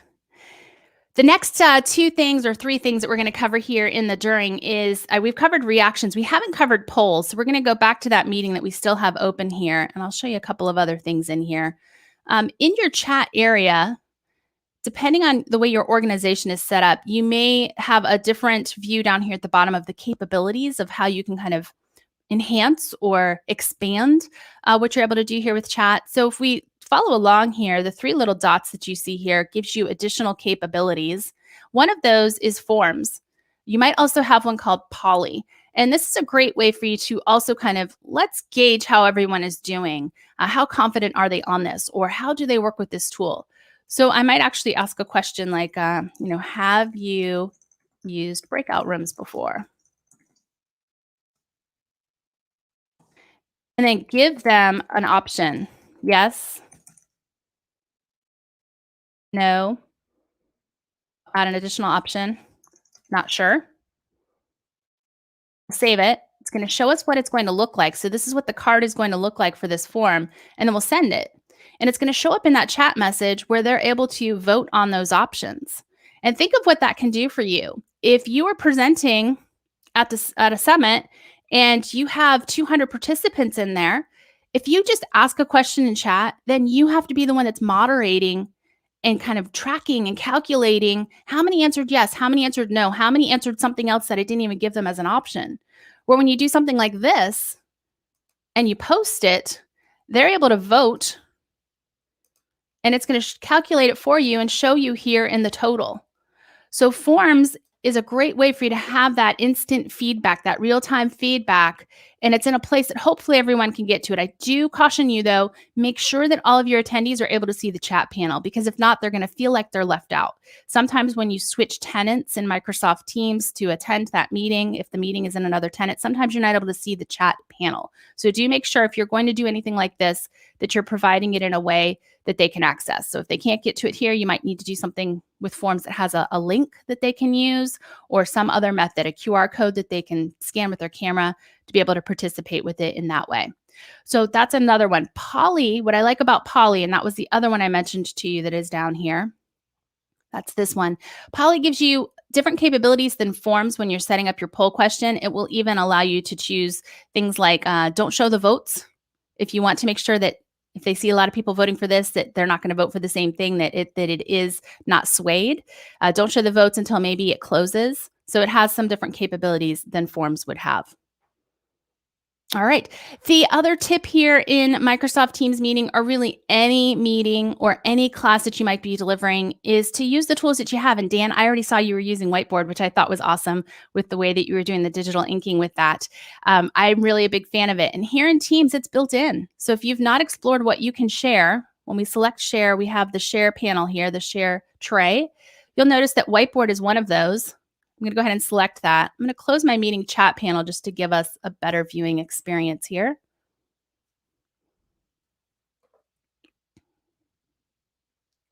It is still coming up on the screen, so we'll give it just a moment to populate. The Whiteboard is a digital whiteboard tool. This is the web app that we're going to be working with that is built into a Teams meeting. Microsoft Whiteboard is also available as a desktop app, a Windows 10 desktop app, if you will. But this is it. And this toolbar is what everyone else in your meeting would have the capability to work with. So if you're not all in the same physical space where you've got that whiteboard on the classroom wall that you can work with and they can work with, this is the digital equivalent of what you can work with.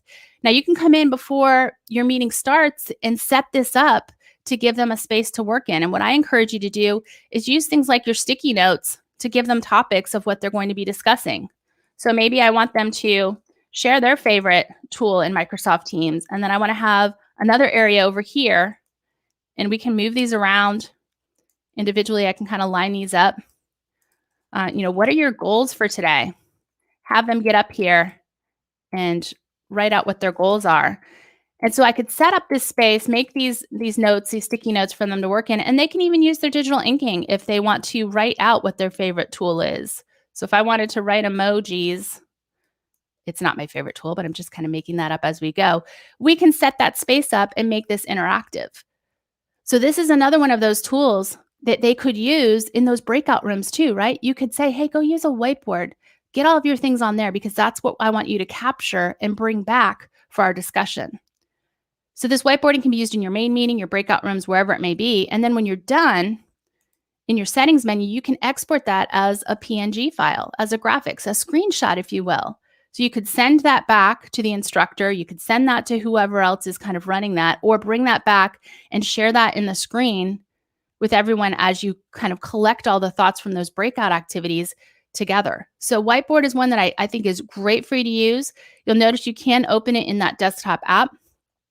That you do need to log in with your account for. So, and not everybody might have the desktop app on their computer. So I think it's probably best practice, just for the sake of time and frustration that might come along with that if they don't have those things set up, to just encourage them to work here in the web app that is part of the share content area within the Teams meeting. I can't miss out on mentioning Microsoft OneNote. It is one of my favorite apps. You'll hear me say all the time that I love OneNote. I do so much of my work in OneNote.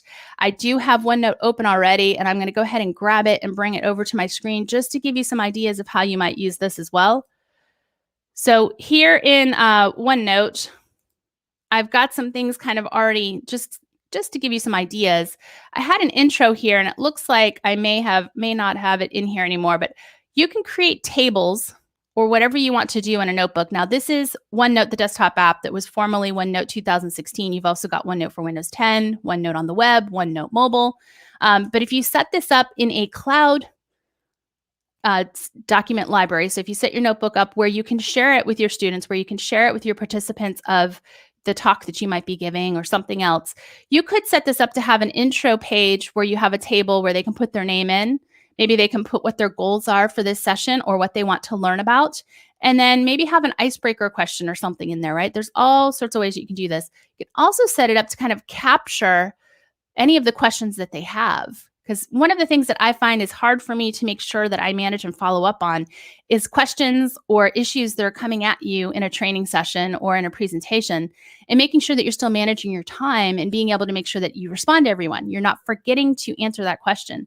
So if you share the ownership of that with your learners or with your participants in your presentation, give them a way to put down what their question is. Whether they want to put their name in there or not, that's fine, right? But at least get their question tracked so that you can have something to go back and look at during that Q&A time to say, did we answer that? And then also making sure that you did answer it, that was the question that they had. And if not, it gives you an additional opportunity to follow up on it.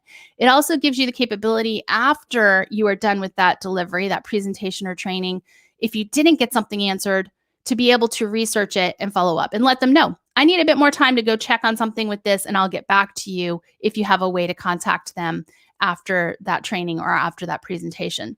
So this is something that you can get everyone in there working at the same time, right? Co-authoring. You can see other people that are typing their notes in there. And it also feels like they've got that space just like they would if they were in the same classroom or the same conference room with you to get that question on the whiteboard. It's just a different technology that you can do that with. So Whiteboard and OneNote are great for those collaborative activities and exercises amongst the large groups, smaller groups, but it's also great for making sure nothing gets missed as far as any technical issues, any questions about the content that they have, goals that they have, all of those things that you can kind of capture and everyone can access at the same time. And again, you can do this in your Teams meeting as well. So if I were to stop my presenting, you'll notice that OneNote is one of the choices in that share tray that we have down here, or it might be one of the open applications that you have, like I have it here, to be able to share that on the screen as well. All right, so we're going to go ahead and close out of this. One of the other tools that I like to use, and this is something that I think is really funny because when I do a lot of classes, not necessarily when it is trainers like you and I or folks that have been working in technology for a while, but when we go on break, they'll be like, what is that you're using? I really like how it's got that countdown timer. They don't realize that on any Windows device, you have alarms and clock. So one of the things that I like to do is if we're going to be taking a break, I will go ahead and set this to whatever the break time is going to be. Let's say we're taking a 10-minute break. And then once I'm done with that, we can, let me get back down here, get back out of here. I think it might be, there we go. So my play control down here, we can play it, make it bigger, and then just leave that up on the screen. So if you're sharing your screen in a Teams meeting, in some other technology that you're using for your online meeting, or even when you're in person and you've got your screen projected in the classroom, this is a great way for everyone to know when to come back. Because if I were to say, let's everyone come back at 7:25 a.m., it's not going to be 7:25 for most of you. You're in a different time zone. So this is a way for them to be able to just take a peek and see how much more time do I have before I'm expected to be back here listening and participating in this class. So alarms and clocks, awesome for that. I've also seen some great things where if you've got one of those virtual backgrounds in a Microsoft Teams meeting, instead of blurring it, but when you've got one of those backgrounds applied, you can have things on there that says 10-minute break or back at, along with whatever the background is, and then just close your camera, and that's all they'll see. So that's another little trick that I've learned recently that can work really well for that. All right, so we're going to escape out of this timer. The final thing that we're going to wrap this up with, and then I'll take any Q&A that you have, is if I close out of here, and if we take a look at our slides, we'll pull this back up full screen. In your Microsoft Teams meeting, you'll notice in the upper right corner of the participants panel that you have a downloadable attendance list. So you can capture this attendance report. It downloads it as a CSV file to your downloads folder of your device.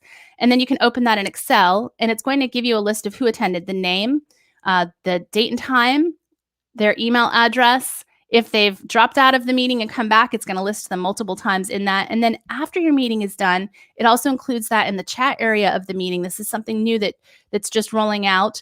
And it's rolled out to mine already. I'll show you a screenshot of it. And it actually gives you that same downloadable report. Usually within a few minutes of the meeting closing, you can capture that attendance. Great way for you to follow up with everyone, especially if you notice that they had questions listed in that parking lot, to be able to contact them or just to give them the resources that you've promised to give them or something else.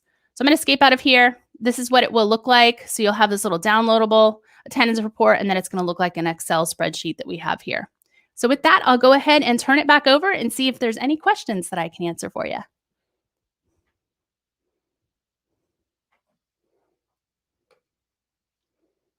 Great. Yeah. Actually, we learned more new tips and tricks. Yeah, those are really nice tips and tricks. Awesome. I'm glad you like them. Yeah, and we are getting more comments about your tools, the tools that you have shown as well. Yeah. Great. Yeah. Well, and if you all want to learn more, I'm a LinkedIn Learning author. You're welcome to check out my courses on LinkedIn Learning or lynda.com. I've just got a few of them listed here. And then you can also connect with me on Twitter or on LinkedIn. So feel free to reach out if there's anything I can answer for you. Sure. Thanks, Heather. Thank you. Thanks a lot for these tips and Yes, tricks. and Heather, yeah, Armando is here. Oh, Armando's here. Hi, Armando. Yay! How's it going? Very well. It's very early for you. Good morning. Very early, mad eye. Hey, Armando. But I'm so happy to be here. Hey Dan, how's it going? Great. Good to see you. Long time don't see. You too. How's Chicago? It's a little cold. Heather, we're probably a little colder than you, but not much. Yeah, I'm sure you feel really bad for me with how cold it is here, right, Dan? You see, every time it's hard to follow Heather. You know, when Heather presents before you in that water, she's so great, and I always learn way more than I can put in practice. So, thank you for the session, anyways. Well, I'm honored that you're following me, Armando, and I feel the same way about you. All right. So should I get started on my one? Yes, let me introduce you first. Before starting the session, actually, we have one question. You got a question for Heather?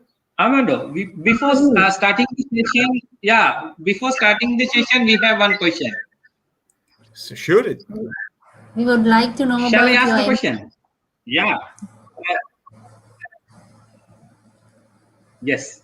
Shamali, you can ask. All right. Now I'm waiting for a question. Yeah, so we wanted to know, because we asked the same question from Dan and Heath, and we got very nice answers from them. And we just wanted to know about your MCT journey. So good that if you can share your journey as MCT with the audience today. My journey as an MCT, I'm getting some echo, so it's kind of hard to understand. So my journey as an MCT. All right, so yeah, for those who don't know me, my name is Armando Lacerda. I'm from Brazil, and I live here in US. I moved to US back in 2001, and my journey as an MCT started down in Brazil with a friend of mine. We used to work together on this insurance company there, and he has this side job as a trainer. And he was like, Armando, you got to teach database, man. You're good on these things. So yeah, but I don't have time and I don't know where to start. And he got me to get certified in SQL back then, and then get certified as an MCT. This was back in 1996. So this year I turned 25. I actually just did. I just renewed a couple of weeks ago. So yep, 25-year anniversary as an MCT, and that's how it started for me. It's been a very reward journey. I really enjoy doing this. Nice. Congratulations, Armando, for your 25th. 25. You see, I feel like younger again. I'm 25. All right. Yeah, some a little bit more about me. Like I said, I'm living here in the US, and I live in California now. Actually, I came down to the Monterey Bay for the weekend. I have a friend who is racing vintage cars, and I'm the geek among the friends. So I'm recording the whole thing. I got a GoPro 360, so I'm doing all kind of funny videos for the guy. You know, and they're loving it. And of course, because I'm from Brazil, they ask me to do picanha for them all the time. So I just barbecued some picanha till last night. I'm a Microsoft MVP, been MVP for 2 years. Yeah, July is going to start my third year. And Yeah, I love doing this. I love sharing with the community, and that's what we're here for. So let me pull up my presentation here. Now, you're gonna help me out. How do I share my screen on this Yeah. environment? There's a share option At down the there. same time, I'm going to introduce another person. That is Haksana. She's the first MCT, woman MCT in Sri Lanka. That's Okay. awesome. Woohoo! Oh, Archana here it is. is Share. stuck. So she's here. Yeah. Say hi to them. Archana's video is stuck, Vicky. Okay. All right, here we go. Can you see my Yeah, screen? I think so. Perfect. Get Just this one before starting, I think Shavani will introduce you, Armando. Yes, Amanda, give me a minute because I'll put up Shavani? Yes. Yeah. Okay. Yes. Okay. Actually, Armando gave an introduction about himself. So, but let me introduce him and introduce his session. So, he's going to talk about teaching Azure-based platform. And Armando is joining again from USA, and he's a Microsoft MVP in data platform, and he's a Microsoft MCT regional lead. We are proud to have you, Armando, here today because since, this is our first MCT Summit in Sri Lanka, and it's to have you. And let me hand over the session to you to continue with the presentation. Thank you. And again, the pleasure is all mine. I'm very happy to be here. And thanks for having me for this session. Yeah, so let's talk about the data platform and the options we have. I mean, what are the courses we have there, right? I can't see my slide deck. Is it showing? I don't see it. Yeah, slide deck, not yet. It says here I'm sharing. StreamYard is sharing your screen. We can See still down here?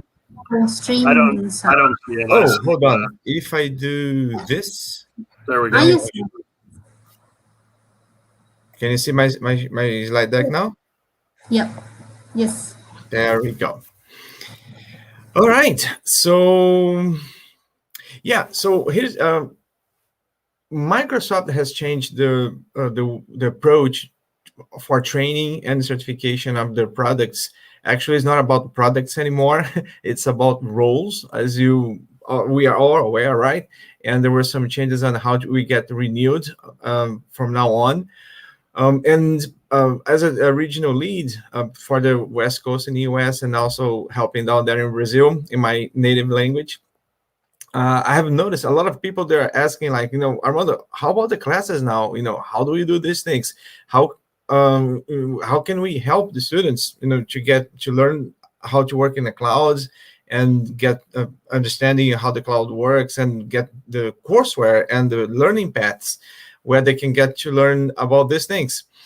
And so I put this slide deck together for another presentation for another audience down there in Brazil, and they found it very useful. So I hope this one will help you to kind of line up where the offerings are and how to get ready, how to help your students to get ready for the cloud services.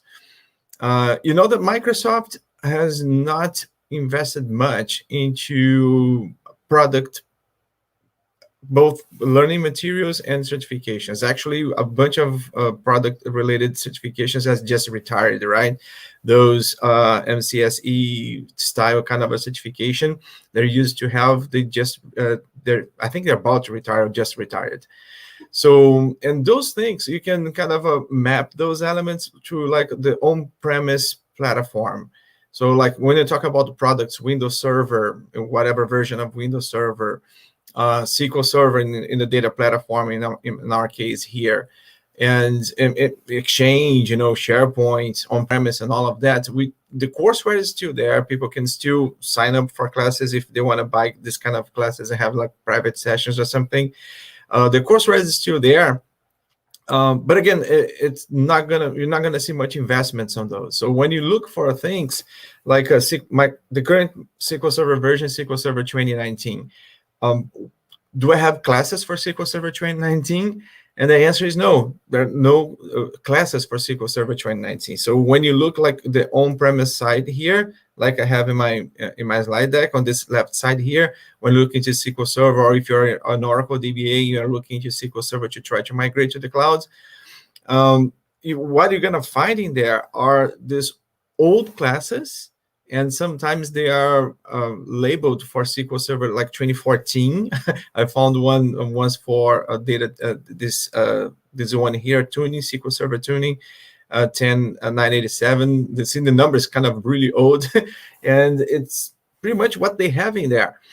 So anything that's related to on-premise, if you have a customer that's looking for training and they have SQL Server and they are looking for, now, can I have a SQL Server class? You're not going to find anything new. The only thing you're going to find are these classes there for older versions. I'm not really sure if we're ever going to have any class in here. Perhaps they're going to update and remove the version. I have heard something about that, but it's not there yet. So there's no investment on this side. Bottom line is, if you have customers, if your salesperson is asking you to go into a call and they want to learn about how to use SQL Server in the cloud, for instance, how to do select statements, all those basic class on SQL Server, they're not going to find those for the cloud. The only thing you're going to find are the on-premises ones we're used to have, and almost everything that applies to the cloud when you do SQL Server, when you just do SQL Server as querying data, right, specifically for querying data. When it gets into management, there are management classes for SQL Server in the cloud, on-premise, but the management ones are the ones that have really changed, right? Those roles. So the Microsoft approach for teaching SQL Server in the cloud is way more into the administrative side of SQL Server than actually on the programming and tuning side of SQL Server. So that's an important thing to keep in mind. So for anything that is SQL development, SQL statements, and tuning, the only material you're going to find are the old ones, and they don't relate to any new certification right now. And they're just about get you learn SQL Server, but not really get certified. When we get into certification, we're going to find all the certification available for the cloud space. And here on this box here, I kind of select the most common services that people use in the cloud and when it goes into data. And of course, there are some more, right? Like down here, I put Postgres here because, and that's an important one if you're not aware of this. If people are looking into migrate from Oracle on-premise to Microsoft platform in the cloud, or to Azure, there are no options. I mean, you used to have Oracle-sponsored virtual machines in Azure. They're still there, but they're not like made by Oracle anymore. Oracle has spin up their own cloud services. So you can spin up VMs in the cloud and go infrastructure as a service. But when you go infrastructure as a service, usually you're spending more money, right? Your company is spending more money. So if people are like, can I run my SQL database, my Oracle database in Azure? The answer is yes, you can on a VM, or you can migrate to Postgres, this one down here. Funny thing is, for us MCTs, who, if someone comes to us and say, can you teach me how to do that? You could say, yes, I can, because I know, but there is no Microsoft material for that.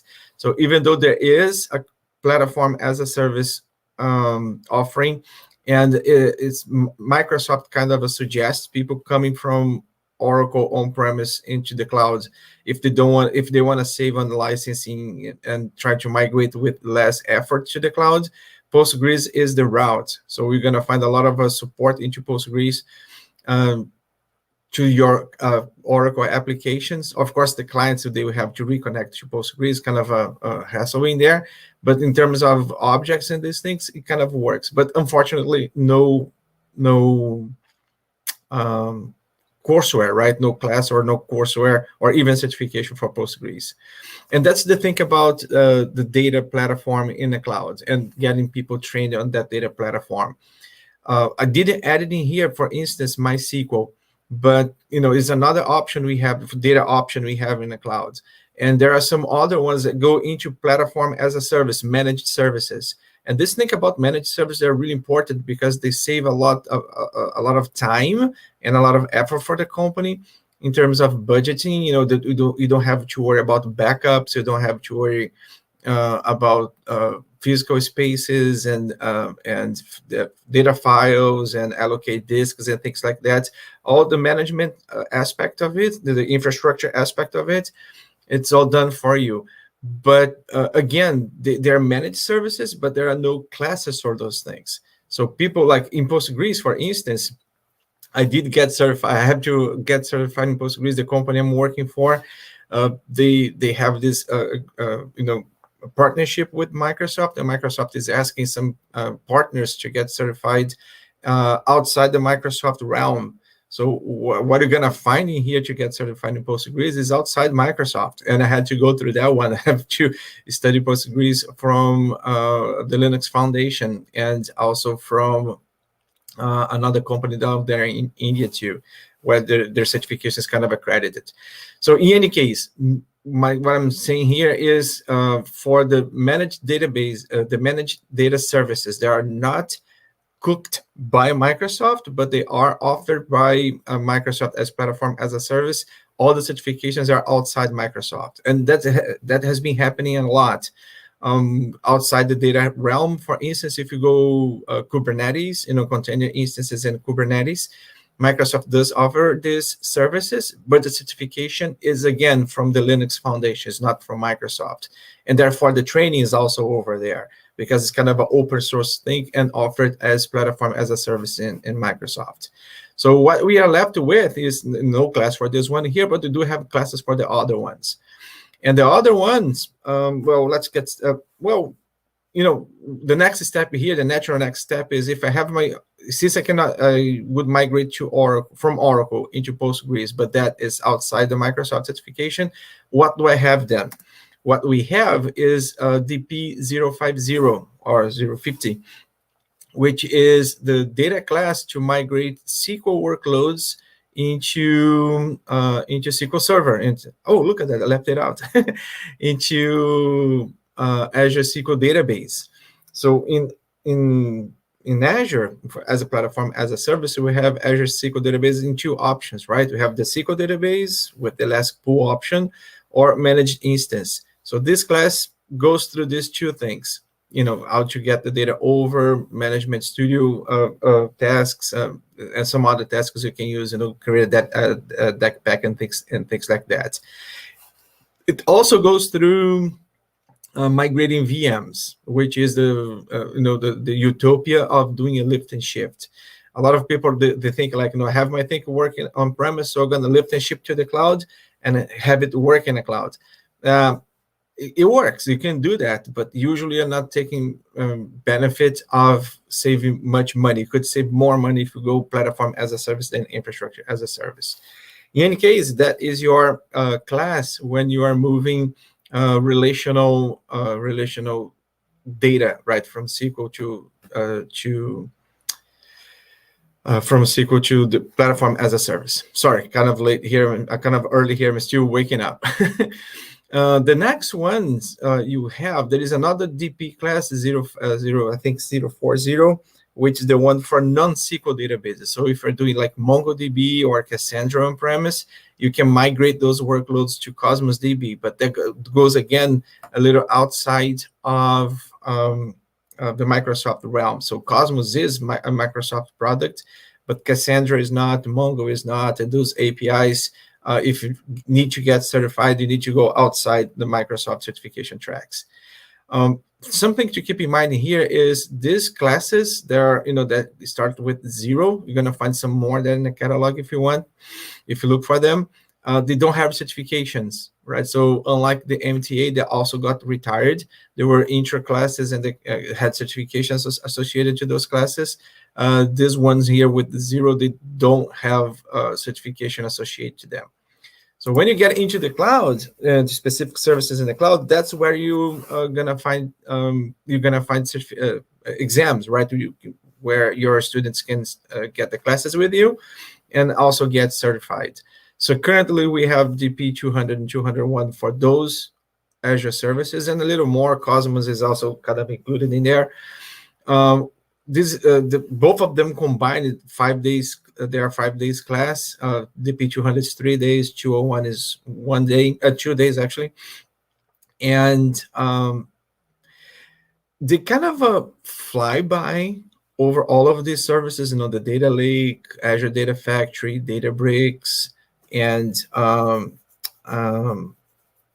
Stream Analytics, right? And I forgot this one here. It will come to me later. And also this one here, which is Synapse, but in these 2 classes, DP 200 and 201, they're looking into just a particular subset of Synapse as this the SQL dedicated pool, inside Synapse. So this is the current one, but these classes are being they're being updated. And the thing about this class, like I was saying, is they go through a lot of topics. They are very wide, in terms of topics they cover, but they're not very deep. So what we hear from students most of the times when I'm teaching this class, and from other MCTs I talk to, it's like, we have to dive into these topics on our own, especially if students are looking for specific aspects of the class. So, for instance, I was teaching this one in Dan's neighborhood. I was there in Chicago before the pandemic. I was teaching this class, the P200, 201, and they were really into, like, I really want to go into Databricks. Now, here's the thing. Databricks is a very popular platform as a service in Azure, but it does not belong to Microsoft. It's a third-party company, right? They're first-class service, but they're a third-party company, and also exists in AWS, and I think they're going to Google Cloud as well. So if people need to get into Apache Spark, which Databricks is based on, and learn about and get certified in Databricks, once again, the certification is outside Microsoft realm. We have to go into Databricks courseware list and have their certification from there. It's funny, right? Because all of this is in Microsoft environment, but we don't have certifications for those, or even specific training, because they're just not Microsoft products. And that's one thing that for us as MCTs, we have to be aware of when you're helping people to get into the cloud and work with data. In our case here, we need to be able to tell them and pinpoint that if they need specific training for some of the services that are there, they're not going to find it from Microsoft just because it's not a Microsoft product. And it's okay to say that. So DP 200, 201, they go around these services in here. At Ignite 2019, Microsoft released Azure Synapse. At that time was kind of a renaming the Azure SQL Data Warehouse. But late last year, I think December last year, the Synapse came GA. And Synapse is a very complex environment.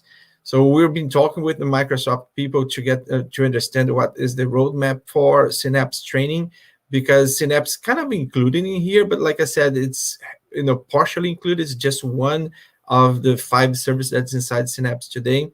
So what I've been told, I haven't seen the material yet, but what I've been told, and it has been announced in the last MCT newsletter, is that the P300 is coming up, is the class that's going to replace 200 and 201. And in this class, Synapse will be fully covered, all the services in Synapse, all the 5 services in there, and with a little bit more depth to what we are going to do. So I haven't seen the material yet, and to be honest, like I said, I haven't seen the material, but I have learned that in GitHub you have Microsoft Synapse workshop, and I still have to have my hands on this guy here. I think it's this. Synapse Analytics in a day. This guy here. Yeah, I think it's this guy. 15 months ago, 1 year or so ago. So I have to check which one. I recommend you to take a look in there. These workshops, you're going to find a bunch of these workshops around. And they're being recommended as a path, not exactly to to get certified, because there is no certification for these things, but Microsoft product team has released some of these workshops which are outside the realm of Microsoft official curriculum, but they're being helpful. I have used the Power Platform ones, Power BI and those things. They are really good. I mean, the ones I've been using, they're really good. So here's a tip for you on the Synapse side to get a little bit more in deep into it. But for the class and the certification, this is what's coming up. The other data services we have in there that's more into the artificial intelligence and machine learning are these two other classes here. So cognitive services. Cognitive services is funny because what we have in Azure for the most part is a platform as a service services, which means you kind of interact with the thing as code for the thing. This one here, the cognitive services, it's actually a collection of REST APIs you consume. So technically, in that sense, this is not platform as a service, right? This is actually software as a service, and you pay as you call. Call the REST APIs and make calls to the REST APIs, which makes it kind of like I said, software as a service. But it's offered through Azure. It's not a particular other Microsoft cloud like Dynamics is and the Office 365 is. They're all software as a service. This one is inside the Azure platform, and this is the class where you're gonna find instruction about this, and you can lead your students to get certified in there. It's a fun class. It's a 3 days class.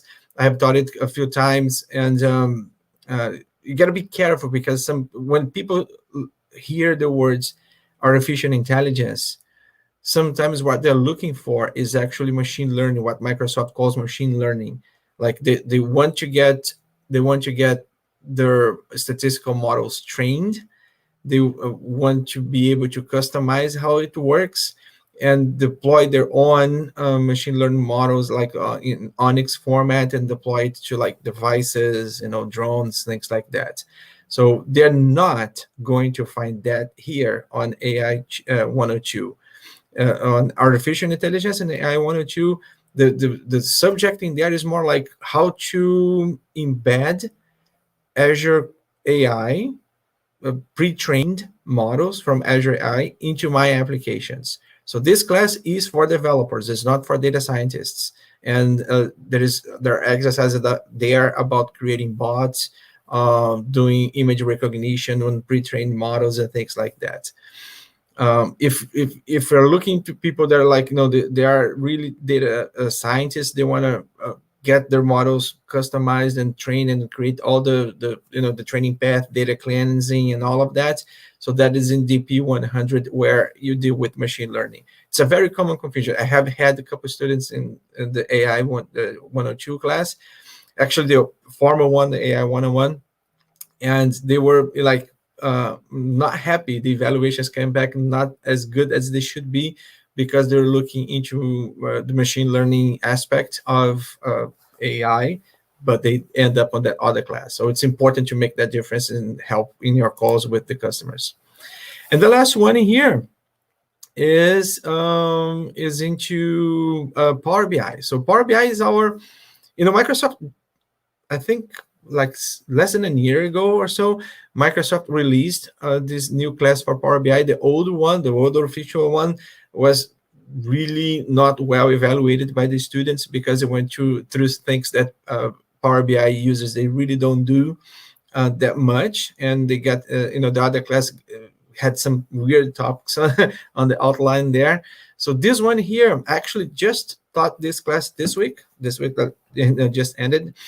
And the students, they love it, because it's more into what end users really do with Power BI. So it's more into the SaaS side of Power BI, than actually on the infrastructure side of Power BI, which has way less interest when we talk about Power BI and Power BI people. Notice that in this slide here, I have the Power BI icon, the logo, on both ends. And the reason I have it here on both ends, on both areas, and on both in Office 365 and as a software as a service and platform as a service, the reason for that is that there is this thing in Power BI called Power BI Embedded.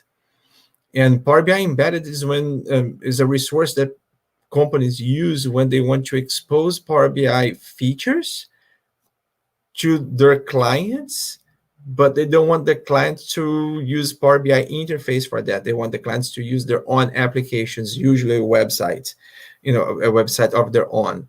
So they do Power BI Embedded. And here's the thing that we're still lacking. There is no specific class, Microsoft official class and certification for Power BI Embedded at this side here. But there is, you can find those classes or workshops called in a day. So there is, Power BI in a day, there is Power Apps in a day, and there is one for Power BI Embedded in a day. So there is a workshop for that. If you go back to GitHub like I just did and look for that, you're gonna find it there. So if you have the specific need, if you're as an MCT, you're helping your customers and your sales guys to like put the people in the right class for Power BI Embedded, that's not the class. That's not where they're going to go. And if they're developers and they want to learn how to do these things, you have to go into those workshops. So it's funny because in the Microsoft realm, we see the product teams releasing a lot of teaching material outside the traditional mock. So there are tons of good material out there. They're not related to certification because mock is usually tied up to certification somehow. And this other material, they expand what people can learn. So they can be a lot of companies. You see, that's the thing. You get in a very gray area here because those materials, because they're not mock, they're not official curriculum, they don't require an MCT to teach. So, why I'm talking about those things in here. But the funny thing is, the customers, the companies, they somehow they get to learn about these things and they call asking for those kind of classes. So even though MCTs are not required for those, they like to have us because we do a great job for the most part, right? For the most of the time, we do a great job. So it's that's why I have this session here, put this session together, because I was helping people down, in my MCT lead role to get to understand where they should go for those ones. So again, as a partner, you as an MCT, you are a partner, and your learning partner, the company you work for, the training center, they're also a partner. You need to be a partner to get access to the not to the student material, but to the training material of those classes that are not in the mock site. So to wrap it up, right, this is kind of the final picture of what is out there for data platform training as Microsoft official curriculum. And again, GitHub is your point of reference on the Microsoft side to get extra material. And one extra thing, seeing this full list here, I left a link here. I think I can send this slide deck for you later. On this full list here, you can see on Microsoft Learn all of these classes and a couple other more and some other languages and so on.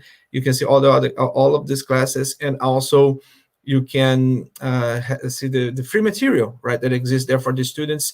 So those free materials is not really related to us as an MCTs. We can give to the students. They are a great introduction. I've tried to use a couple, didn't work very well because the students, they have to do in their own time, and usually they don't have time to put on these things. But I kind of they are coming to an Azure class, and I give one of these learning materials that learning paths in Microsoft Learn website for them to catch up, to get like warmed up when they come into class. but they usually didn't have time. I tried that twice. I think it's a good idea, but students, everybody, the day has just 24 hours. Everybody get a life. So most of the times, for the 2 times I tried, it was not very successful. People didn't have the time to put on these things. So with that in mind, what are your questions about the data platform? And the trainings are available there.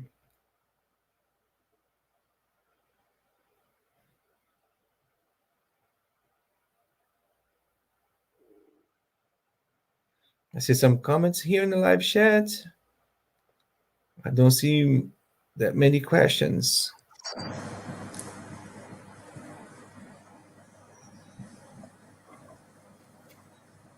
Great job, Armando.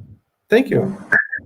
No questions, but good point about the MCT or where these certifications are coming from. If they're not Microsoft, it would make sense that you wouldn't need necessarily an MCT, but it's always helped me from a standpoint of just experience. Yeah, I found myself like I used to be Oracle certified. My last certification in Oracle was Oracle 8, I think 8G, no 11. I did get certified on Oracle 11, but then I was seduced by the dark side of the force and went to SQL and never went back to Oracle. But now Microsoft is actually requesting partners to get higher levels of partnership, kind of a certification, to get certified outside the Microsoft curriculum. And again, the Linux Foundation is one of the biggest ones. Weird. Well, and Azure runs Linux workloads too. And then there's SQL for Linux now as well, right? Yeah. But again, that's true then. But like for Kubernetes, it's in the Linux Foundation. No, right. I don't think there will be a Kubernetes curriculum and certification from Microsoft, right, for what I have seen happening. And that's very interesting because, the Microsoft implementation of Kubernetes is very particular. The Azure one and Microsoft Azure Arc, that's fully based on these things, is super specific. But again, they want you to go into the open source certification for that. And the same for Postgres, and the same for Databricks, which is actually a third-party vendor. So we got to be aware of these things. Things are changing. The landscape is moving. Yeah. Great points. All right. So that's what I have for today. I hope that was beneficial for everybody. Yes, indeed, Armando. Thank you very much for being with us today to share your knowledge and points with us. Thank you. My pleasure. Yeah. And Madhu, I have one question. Can you explain us a little bit about Kubernetes service? I think we have some, in Sri Lanka now we are using Kubernetes service. So anything about Kubernetes service, like so Kubernetes service finally made its way to Sri Lanka. It has been everywhere. Yeah. So Kubernetes is a topic that builds on top of another topic, which is containers. And the whole thing about containers. Now I'm gonna try. Let me see if I can. I'm going to try to use. Oh, but we are using StreamYard. They're not using Teams. Yeah. I was about to try to share here Teams and the whiteboard. Mm-hmm. I'll try that later. Yeah, sure. Let me see here if I can get. Here's StreamYard. All right, we're back here. You should be able to share this again. I'm going to share my screen again here, just quick to go into the Kubernetes thing you asked. Yeah. There we go. And let's get the whiteboard. But at least the whiteboard, Heather, so we don't get too disappointed at me. Good job, Armando. Thank you. Oh, that is a trash. Let me erase this. All right, so when we get, the whole thing is about virtualization. And this will like just 5 minutes thinking around here. And when we talk about visualization, our first thought, or most people first thought, it would be a VM. So if I want to virtualize my SQL Server, for instance, I will have to create a VM, right? To go spin up a VM, put in a server, install Windows, and install SQL on top of Windows, and then I have my VM working in there. Now, this particular installation of a VM can take like 6 gigabytes, right, of RAM plus whatever disk and a bunch of other stuff in there. For a basic server, right? If you really want a SQL Server that runs larger workloads, this VM can have way more, would require way more memory than that. The thing about Kubernetes, like I said, it builds on top of another perspective of virtualization, which is container, right? Container processes. And the whole difference between containers and VMs, right? When you create a container VM, is like when you do a VM, you have the whole stack in the VM. Come on, switch my colors. All right. So here you have the OS, and you have drivers, and your apps. In the container side, the container virtualizes just your app. And it's funny because the thing about the app is a folder, right? You point to a folder. If you're a .NET developer, it's like a .NET application. You point to a folder where the application is, and you wrap it up on a process. So while VMs is a virtualization of a machine, so a container is about virtualizing the process, not the machine. And the funny thing about this is you can, depending on the application, you're talking about megabytes of RAM memory here instead of gigabytes of RAM memory here, because you're not replicating the OS. You get the OS common for everybody. You got the drivers that are common for everybody, and you get the application virtualization on top of one OS and drive, which is dedicated for each one of these applications. But these applications cannot talk to each other through the OS. They're really broken apart. So the whole thing is about the container, is about creating this container. For instance, just this week, I was working with a client, and I have SQL Server running on a container. Just to give you the benefit of the container, one of the benefits of the container. If this SQL Server was running on a VM and it's supposed to be started on demand, it would take about 6 minutes to start up the VM with this SQL Server. On the container side, I get it running in 2 seconds, because the OS is already running, the drive is already running, it's just the application. So get the application image and create a process in the already running OS is this quick. And then SQL Server warms up, start fill up memory and all of that. But just to get SQL Server running, start on demand, it is that fast. Now, when you get the container, because the container is fully isolated, you can't see anything else outside its own process. If you have tons of containers and you need to orchestrate them, for instance, let's say this container here is my SQL container. This container here is like a running business logic for my company. And this one here is my web app. So here I have a REST API with my business logic, and this is my web app. So this stack here, if I just run them as containers, there is no way to orchestrate them. Like if my SQL container fails for some reason and breaks, I would have to put it back up. But then all of these 2 layers here, they have lost connection to the previous one. So now they're lost. Where is my new container that replaced the one that failed, crashed for whatever reason? So that's when Kubernetes. That's when Kubernetes, and this is a way that you see people talking about Kubernetes, K8S, because there are 8 letters in between the K and the S, so they call Kubernetes like 8S.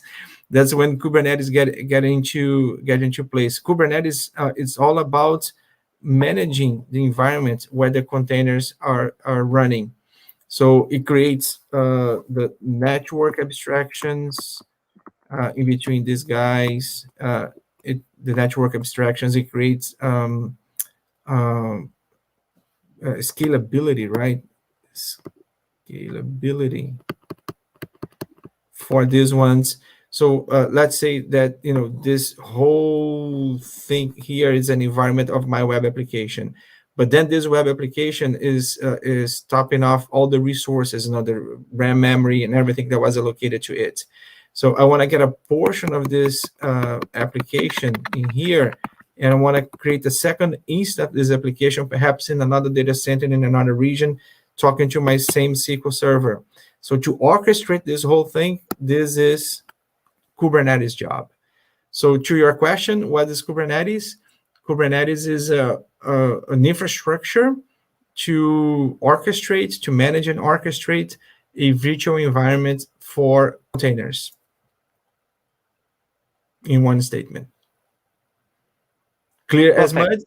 Yeah, superb. Yes. Okay, and now we are going to introduce our another person. Actually, earlier I talked with him. Shavani, I think Amar is here, so he's going to share his experience about our Sri Lankan MCT Summit. Okay, so I will add him. Hey, Amar. Hey, hi. Hi, Yes, everybody. hi. Yes. Hi. So it's like India, Sri Lanka, US, 3 countries together. Yes. Yeah. So hi, I'll introduce myself. So I am Amar Prusti. I work as a cloud data center infrastructure architect with DXC Technologies here in Bangalore, India. So I am a multi-cloud architect, multi-hybrid cloud rather. So I work on like Azure, I work on VMware, yeah, so multiple things. So I had connected with Harshana on LinkedIn, and she had posted that Sri Lanka is having this MCT Summit. So I was curious because I had never heard any event happening out of Sri Lanka. So I registered and I saw the impressive topics and the great speakers from all over the world. So I was like zapped, and I was hooked on to like MCT Sri Lanka Summit since yesterday. So it was a great learning experience for me. I learned several different latest technologies from Microsoft, all the way from Azure, because I mostly work around Azure Stack. So I am not much exposed to Office 365 and Teams, and Heather discussed OneNote. So like the full spectrum of Microsoft technologies, it was like a party. It was like a weekend party for me, Microsoft weekend party. So thank you so much. Yes, actually, we organized this event. Actually, all credits goes to Heather. Actually, he's always encouraging us. So he's always supporting us. So I just discussed with Heather. Hey, I have a plan to organize one MCT summit. He said, "Hey, you can do it. We'll support you." So then we started this session. Actually, it's Very our nice. main point. Yeah. Very nice, amazing. So we have our India MCT summits, and we have a very vibrant Azure user group in Bangalore. We have AWS user group. We have like tons of techie groups here in Bangalore. So please reach out to me if you need any help and support from the Bangalore tech community.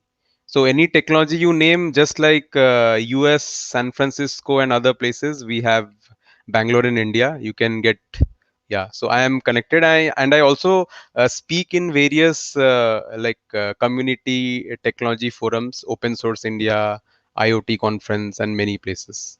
So it was great learning experience for me. A big exposure to Microsoft.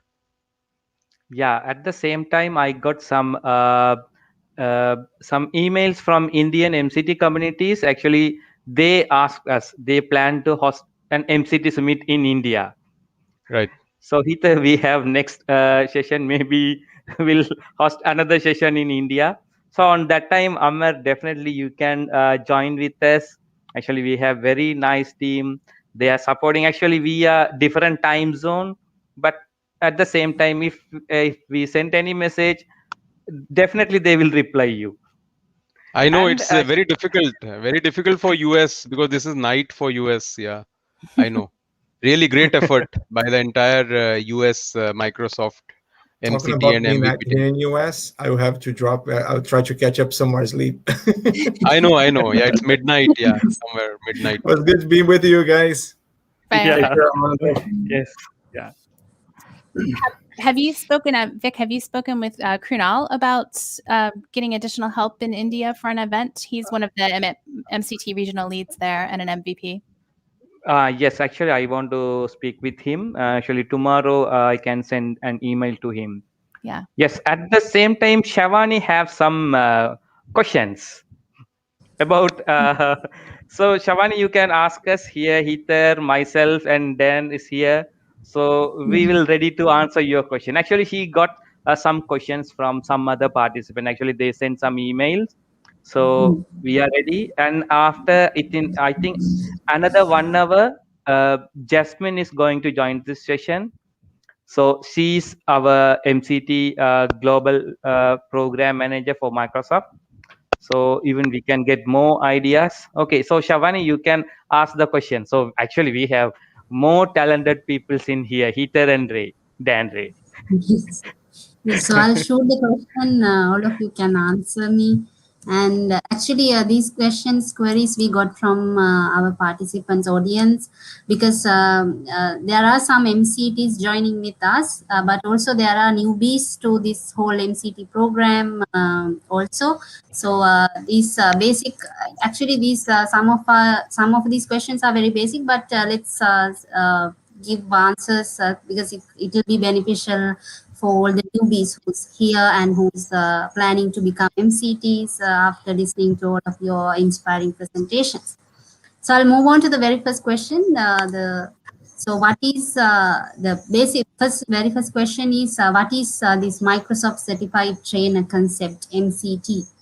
What is it? I think we have answered in different ways during our sessions, but if you can summarize one answer for this, that will be beneficial for our participants. So I'll go ahead. Yeah, sure. I'll share some information, Dan. So there are some requirements to be an MCT, which might be good for you to know. You do need to hold a Microsoft certification. You can find a list of those online. So an example would be if you're in the office productivity space like I am, you would need to have one of the Microsoft Office Specialist certifications, such as Word Associate or Word Expert, Excel Associate, Excel Expert, PowerPoint Associate, Outlook Associate, right? There's an Access exam as well. And then there's other ones that you might need, like let's say the BI reporting, the MCSA is one of the ones that qualifies. Now, some of the things retire, so you do always want to take a look at that list to make sure that if you already have some Microsoft certifications, that one of those still does qualify. So that's one piece. The other piece is that you do need to have some instructional skills experience. It would be the best way to say it. So that would be if you're a teacher in school, or if you have done internal training at the company that you work for, or you volunteer and you do some training for a local organization or at your local library. Those things would qualify, but it does need to be at least 1 year of experience. And you would need to have a letter from your employer or a letter from that organization that validates that you have that instructional skills experience.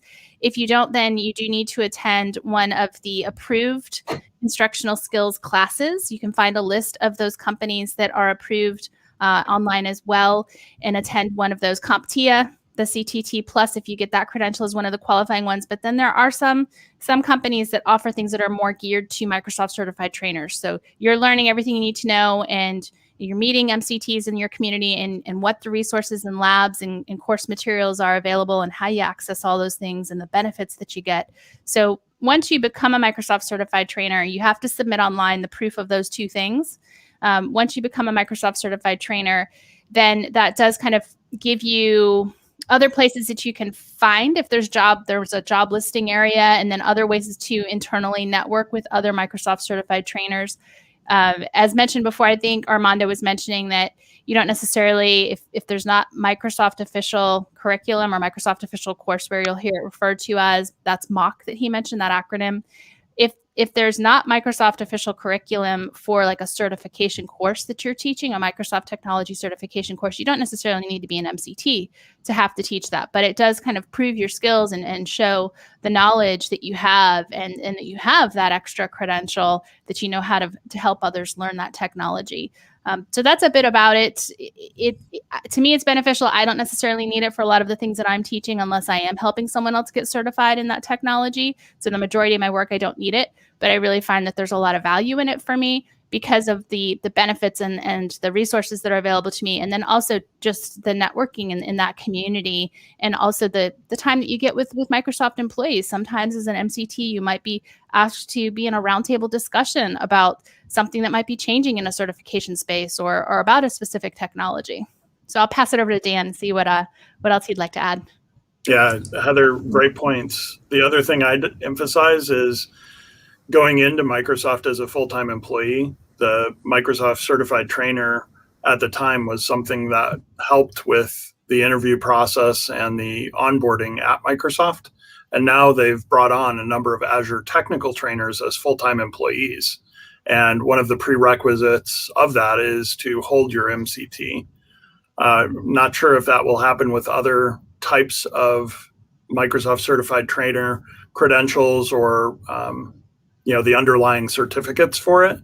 But that was one of the avenues, like Heather said, of meeting different people from Microsoft and networking and eventually finding a job, not once, but twice.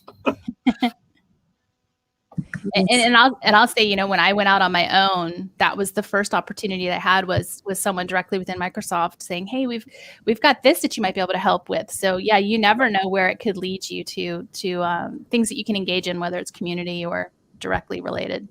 Yeah. Sure. Thank you very much, Heather, and Dan, for that answer. I think you have answered most of my questions in the list because the next question is, how do I become a Microsoft certified trainer? The step-by-step process. I think you clearly explained. First, you need to have the Microsoft certification in place, and then the training experience, your 1 year of experience where you did trainings. So I think, yeah, you answered that question as well. And the question, can I get Microsoft certifications for free? So if you are, once you become a Microsoft certified trainer, there are some benefits that you get as that. There will be discounts on some of the Microsoft books or courseware potentially. You have to see it. It varies for what you get. I can tell you that you do get one free Certiport exam. So once you're a Microsoft certified trainer, you can request that, and that would be for like the Microsoft Office Specialist exams. And then there usually are discounts for the other exams, which I believe are the Pearson VUE exams, if I'm saying that correctly. So always look for that. If there's something coming out in beta, you might get to see an announcement pretty early on, hey, this exam is going to beta, and they might have some kind of discount or something for free for you, but it's always changing. Some of the other benefits that you'll find with that too are offers that we might have where you can sign up to be part of one of the like influencers with TechSmith, so that you can have a free license for Camtasia Studio and Snagit. So there's a lot of different offers for some great stuff out there. The other thing I'd highlight is when you take a Microsoft certification, 22 years ago when I first took one, I decided, well, I don't want, partners and Microsoft contacting me.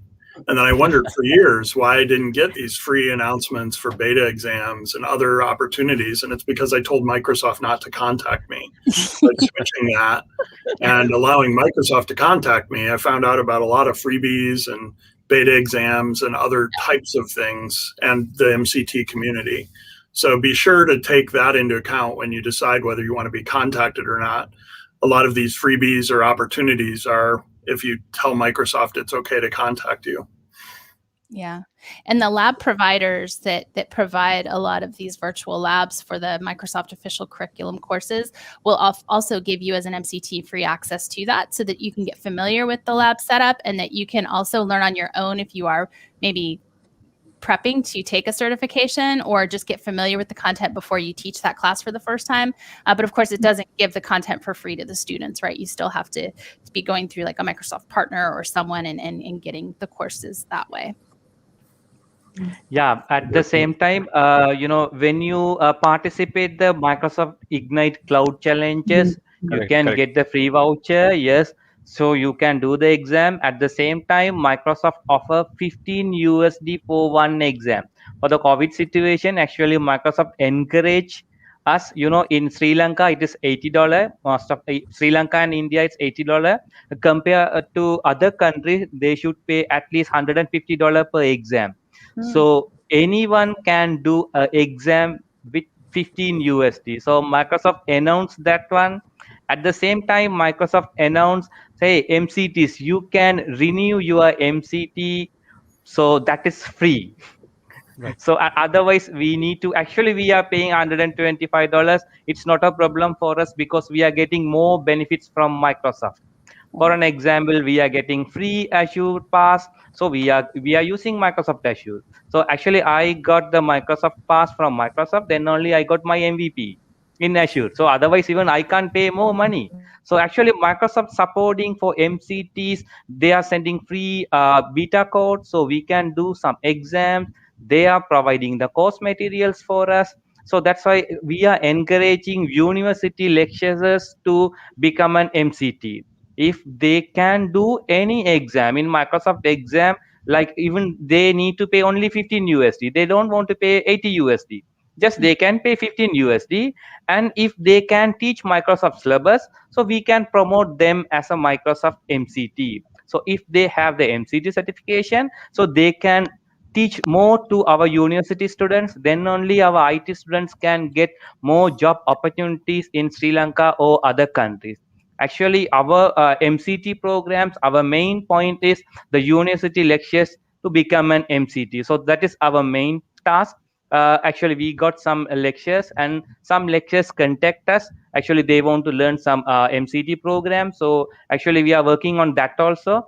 So hopefully, within this year, we will produce at least 5 to 10 MCTs from university lectures. So this is our task for this year. So actually, we are happy as an MCT. Yes, at the same time, I think Harshana have some feedback about MCT program. Yes. Yes, she's the very first MCT in Sri Lanka, women in Yeah. women MCT, right?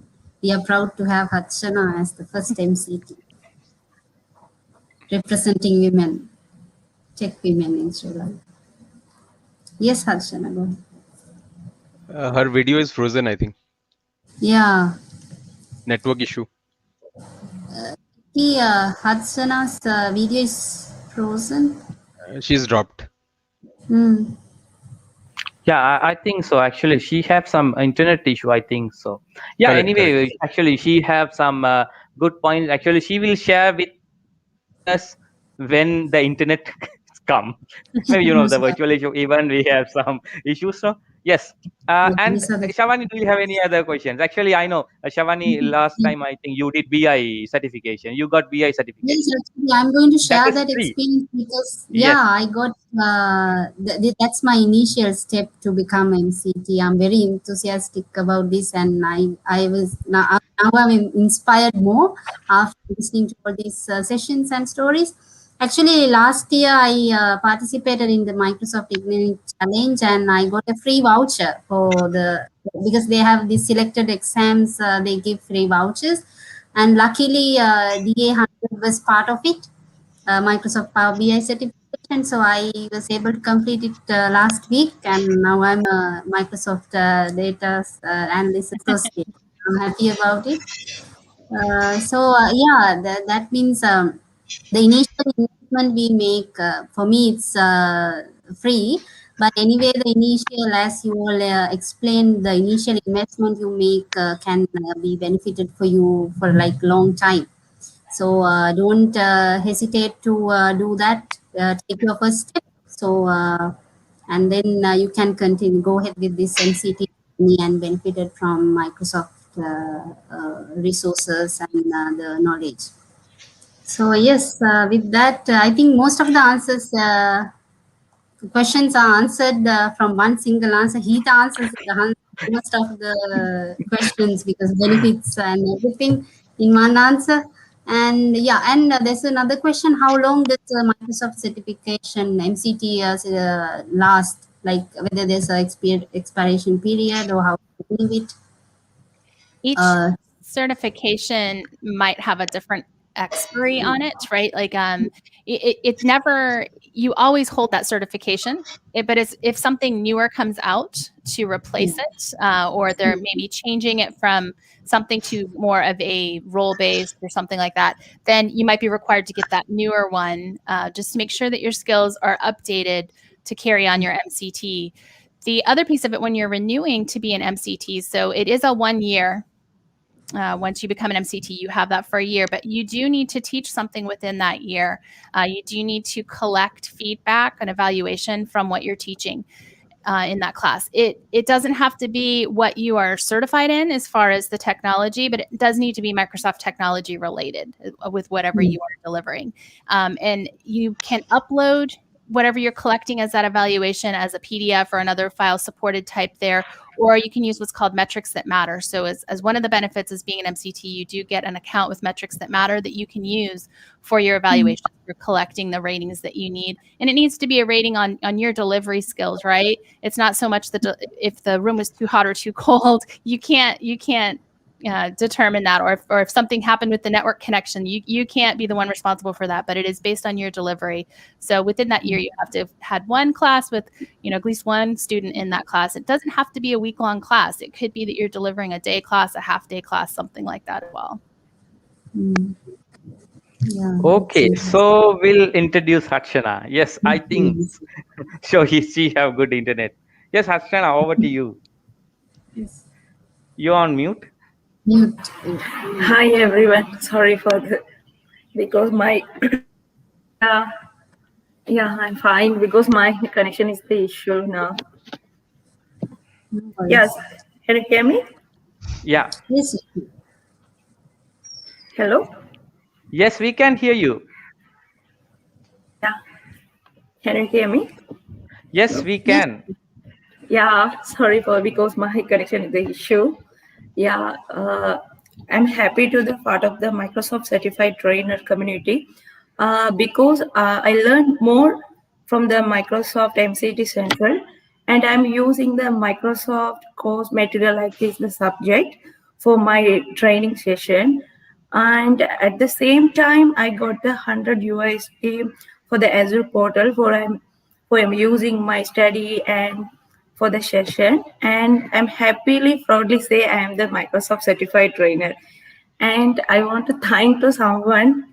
So I want to thank to the Vikna Raj because he guided me for the how to become the MCT and still support him for the all the session and everything. He support for the upgrade the my knowledge and everything. So thank you so much, and thank you for the great opportunity. Happy to see all this the event, and thank you so much. Actually, Heather teach me and Heather guide me, so I am guiding others. You're paying it forward. That's good. Congratulations, Harshana. Thank you. It's awesome. Welcome. Yeah. Thank you. Yes. Yeah, Shavani, I think you have more. You have more questions, no? Shavani have more questions. Most of the questions have been answered. So let me find another question. Yeah, and I think we explained how this is beneficial to find a job when you become MCT or Microsoft certified person. The last question goes to you, Vicky. Yeah. How did you get this idea of hosting MCT Summit in Sri Lanka? Because I'm also proud to be a part of this organizing committee. So how did you get the idea to host? Yes, well, actually, I'm always thinking I want to do something for my community. And, I am based on the infrastructure part, Azure infrastructure part. So actually, I want to teach our community to different technologies. So at the same time, even I don't have any background, even I don't have any support from anyone. So actually I have some team virtually. Okay, and then always Heather and Dan Ray, if I ask anything, Dan Ray, hey, we can do positive feedback. At the same time, Heather also, then when I ask Heather, I have a plan, hey, you can do, we will support you. So virtually supporting us, supporting me. And then when I got the regional lead, and then I said, Heather, hey, I got regional, and hey, I know you will be become a regional lead. And then as a regional lead, I need to do something to my community.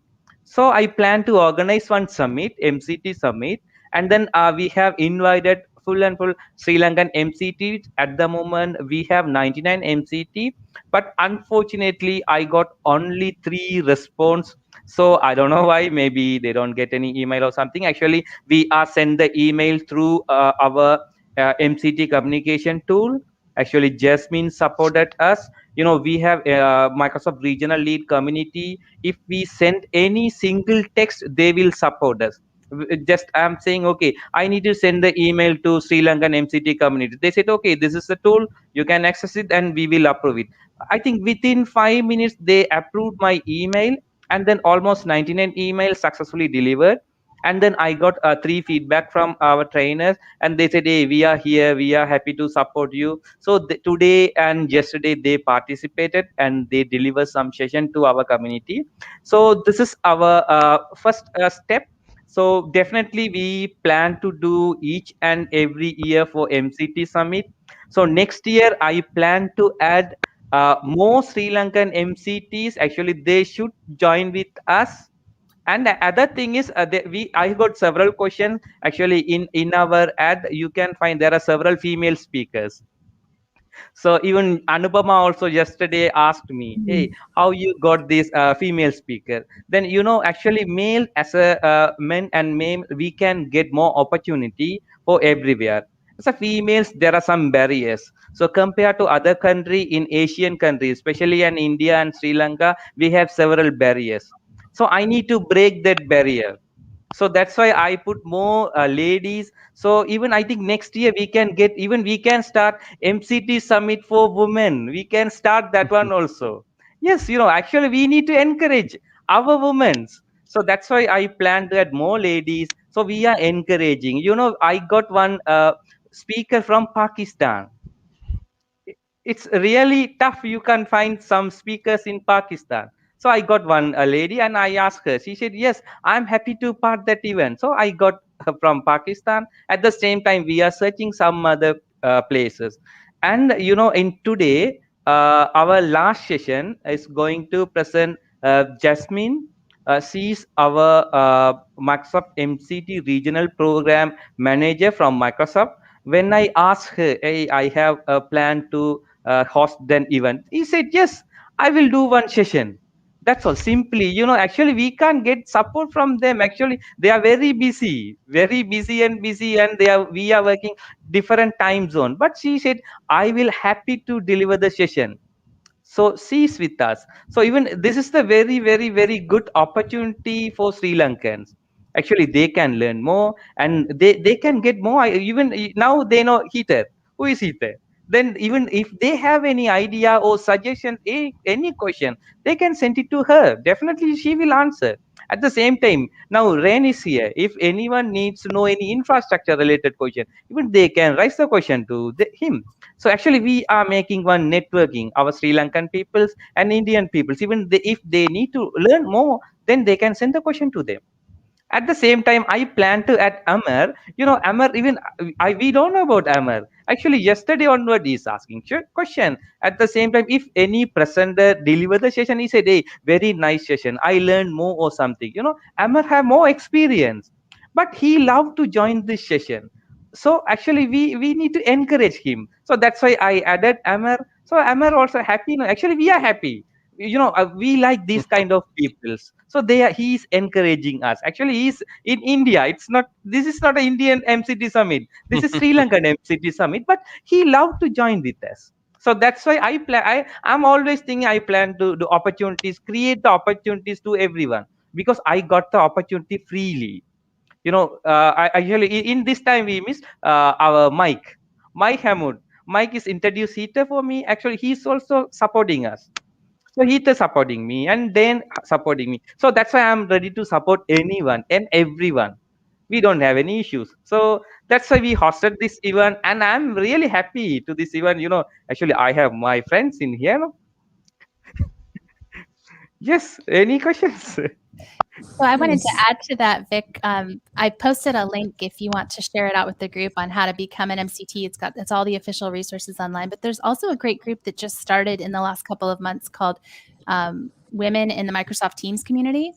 And it's encouraging women to get involved more in Microsoft Teams and learn about that technology and to know about events they can speak at. So they're great about sharing all of these upcoming events worldwide that they can speak at, but it's open to everyone because of course there are a lot of men that are our allies and kind of supporting women in that role. So anyone can join that community, and they meet monthly, and it is actually hosted by the Microsoft Teams product group. So it's a great place to be able to network with other MCTs, with MVPs, or if you're aspiring to be an MCT or an MVP, and also just to kind of get to know people from around the world. So I'll find the link for that, and you can send that along as well. Sure. Thank you very much, Smita. I shared your link with the team, with the group. Great, thank So you. thanks. Yeah, I have a question. I have a question because I actually failed Azure Administrator exam by 10 marks in September. So I missed my MCT last year. So I will again try this year my exam, and I'll try to, because I'm really inspired to become a MCT now. So I have other certifications. I have got Oracle Cloud Architect, and I've got Alibaba certification. I've got many other certifications. So I got busy with projects, but now coming to this event and listening to the peer help network in MCT community, I'm really inspired to write my exam, clear it, and get my MCT. Thank you so much. And yeah, I also have a question: is how to become a MVP? What is the next step? Like, is it you first become a MCT, then you move on to a MVP, or how is it? It's a separate program, so there's not any certifications that are required to become an MVP. It's really based all on your community contributions. So if you're putting an event like this together, if you're blogging about things that were announced at Ignite, or how you would use those tools, right? Or you make videos, or you have written a book or helped write a book, like all of those things count as community contributions. And then you can either be nominated by someone that works for Microsoft to be an MVP, or nominated by a fellow MVP. And then that puts you into the queue where those MVP managers and product team managers review those and look at your contributions. And I believe it's on a monthly basis now that they're making those selections. And that is it's a year term that you are an MVP, and you do log all of your community contributions. So if you go to mvp.microsoft.com, you can learn more about it, but you can also look at the MVPs, find MVPs in your area and reach out to them. Krunal is an MVP that I had mentioned in India. Great resource for you to find out, like, hey, how can I get more involved, or what do I need to be doing for that? But you can look at their contributions online. If they've shared them publicly, you can get a really good idea of what are they doing in the community, what things are they involved in, to help you with that. Don't get discouraged if your first nomination you don't get picked. For me, I wasn't picked during my first nomination process. It was a really big bummer, but you just have to keep trying. Thank you. Like Thanks, the Heather. Academy Awards, it's an honor to be nominated, right? Yes, exactly. It's definitely an honor to be nominated.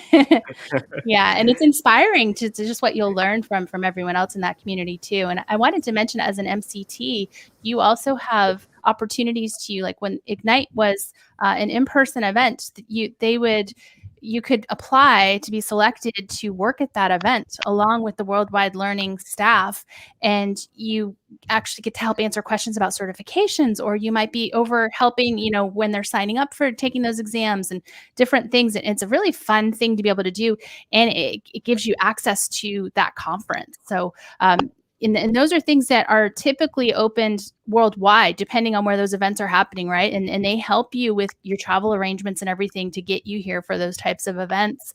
So that's a great opportunity. And then the badging that comes along with getting your Microsoft certifications, you can share those badges on LinkedIn or on your website or wherever it is. I think that's really a differentiator to help you stand out. And when someone's looking for someone that's a trainer, seeing that kind of comes up as a match when they're searching for that. Right. Thank you. Yeah, you can, and Amar, even I think there are, the docs.microsoft.com, and then you can learn more. At the same time, learn.microsoft.com, you can visit that site, and then you can, there are several lab and theory part. At the same time, they have some questions also. If you learn on that part, even you can pass the exam without any issue. Yes, at the same time, yes, MCT, yes, it's very, very, very easy program. So if you are an MCT, so even you can do more session, even you can encourage your community, and after that, even you can get MVP program also. You can enter the MVP program also. Yeah. Thanks, And Nick. yeah, Thank we are here. Yeah, sure. If anything, even you can raise, send me the questions or anything. We are happy to answer. If I don't have any idea, then I can forward it to Heather or Dan. Actually, I have the community. Even in the chat in our browser, you can see there are several speakers.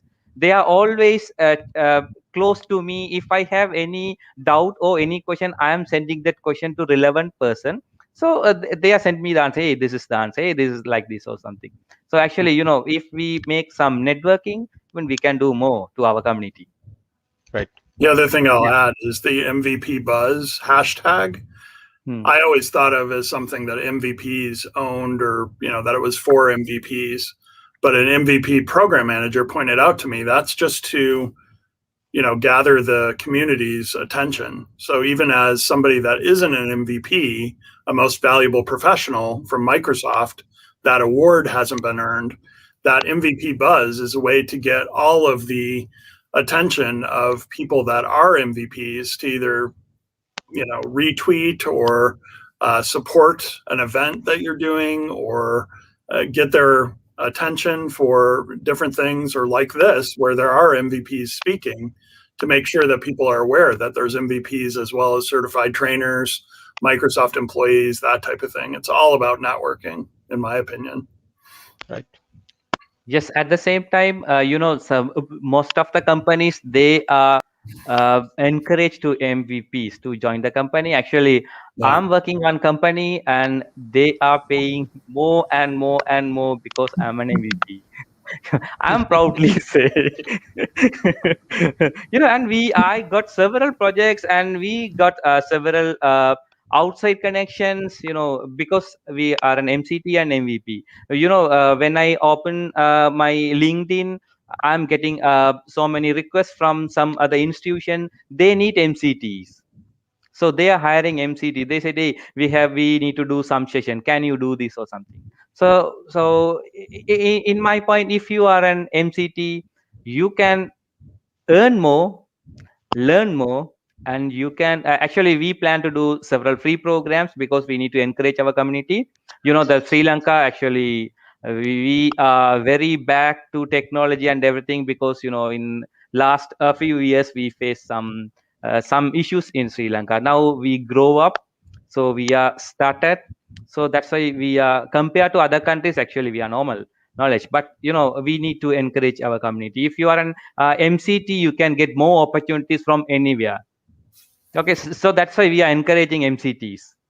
So definitely you should be an MCT. Maybe next year you can join with our program as a speaker. Right. Yeah. Thank you. Yeah, and usually at the big conferences that Microsoft has too, it gives you an opportunity to apply to speak. So if that's something you're interested in doing, a lot of those top tier kind of global conferences, if you will, MVPs and MCTs are who can apply to speak or apply to staff in some of those different positions. So those are great opportunities to meet a lot of people as well and to learn quite a bit. Right. Great point. Yeah. Any questions? No more questions. We answered all the questions. Yeah. Okay. So, can we move on to the Stephanie session? Or No, actually, she will join another 30 minutes. Okay. Yeah.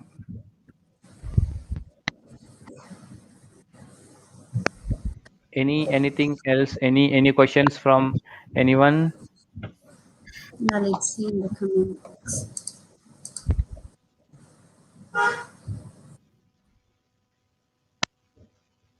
I have one question. Actually, recently, Microsoft they announced that due to the COVID situation, the MCT payment is free. So problem is, I got some email from some MCTs that is there are several students have got MCT certification.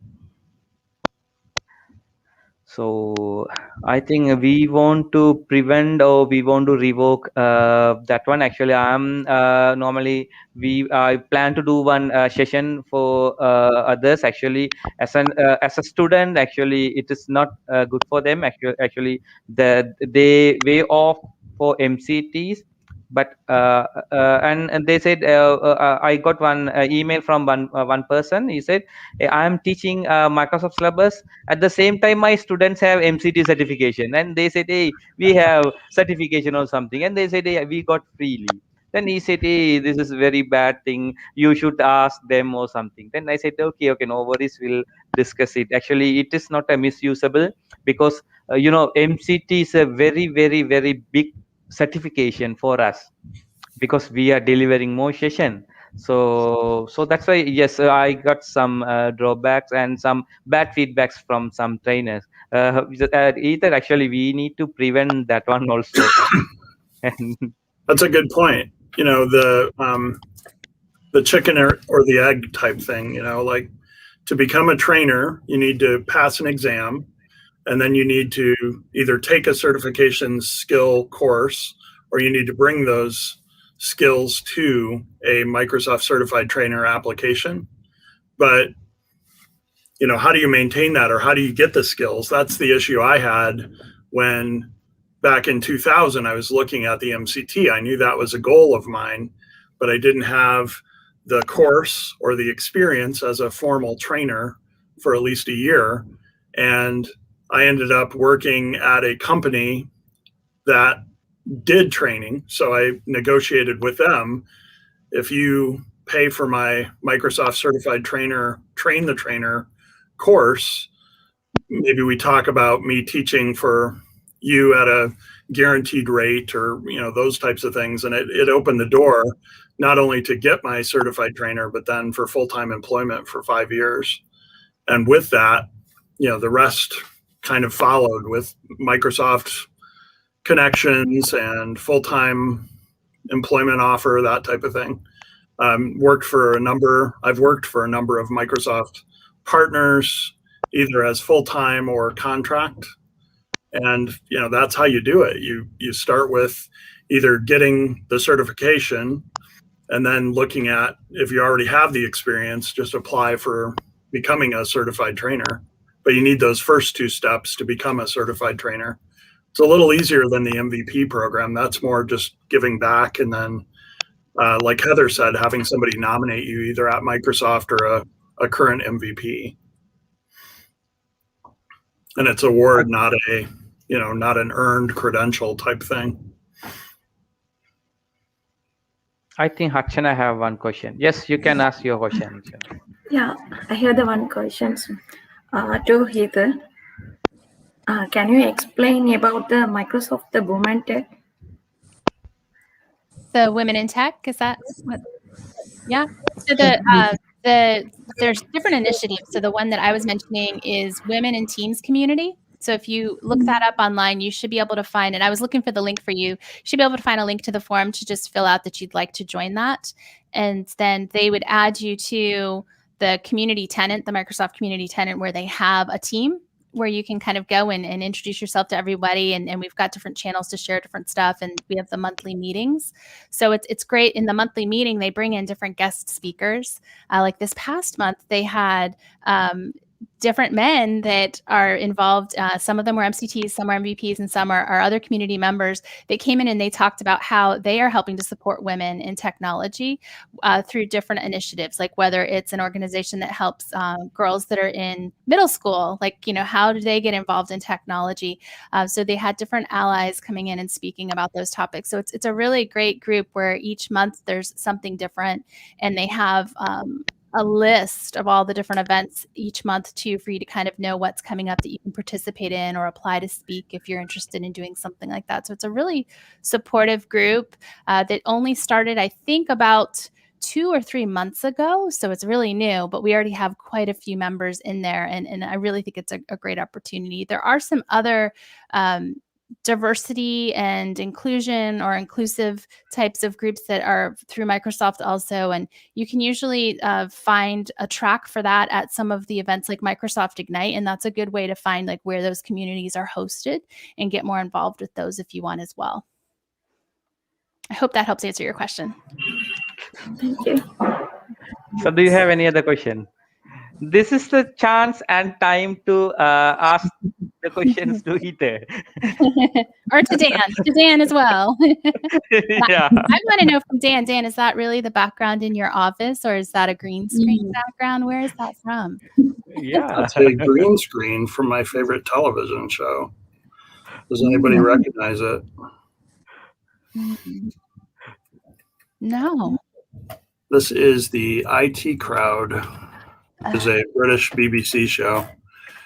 And Moss and Roy aren't sitting at their desks right now, but hopefully they'll be there shortly.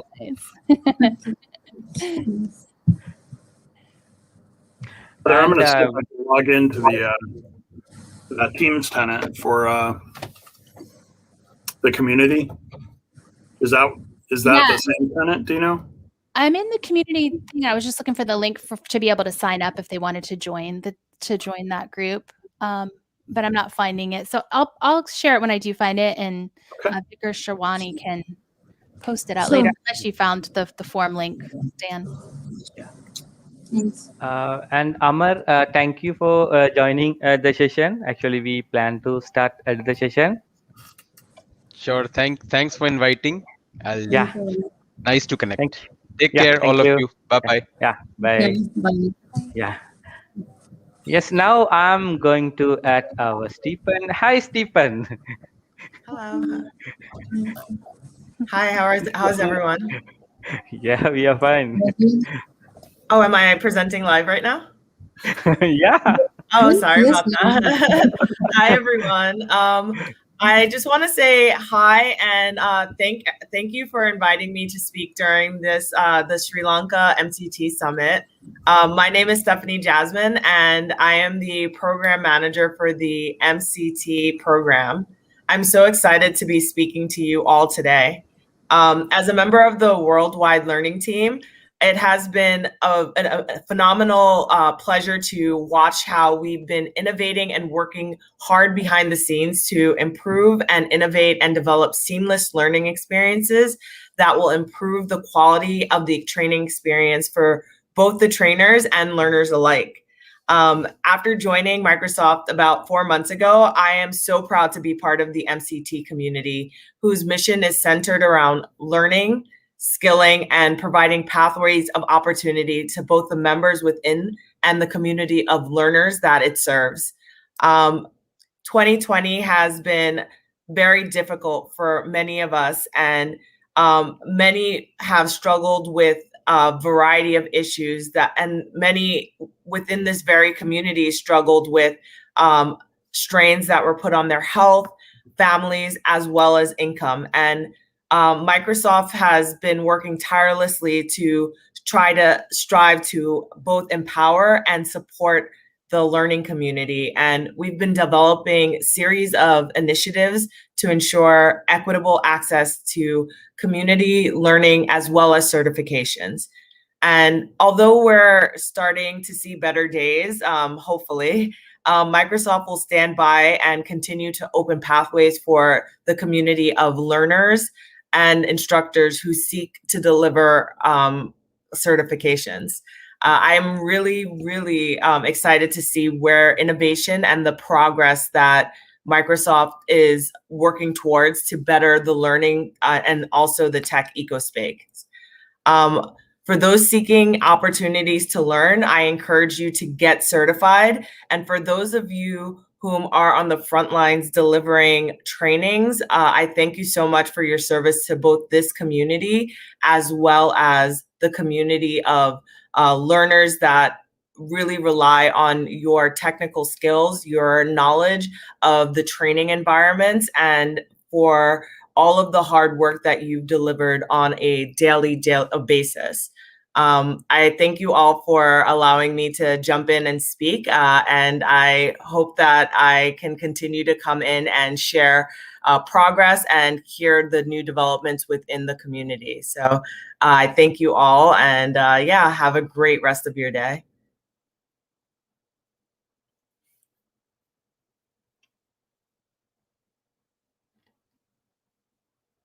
In here we have Heather, Dandre, and another Sri Lankan MCT Harshana. So we are happy to you be here to present. And Shavani, you can ask or you can say anything to our Stephanie. Yes. Thank you, Stephanie, and it's a pleasure to have you today with us for this MCT Summit, because this is the first time in Sri Lanka that we are having the MCT Summit.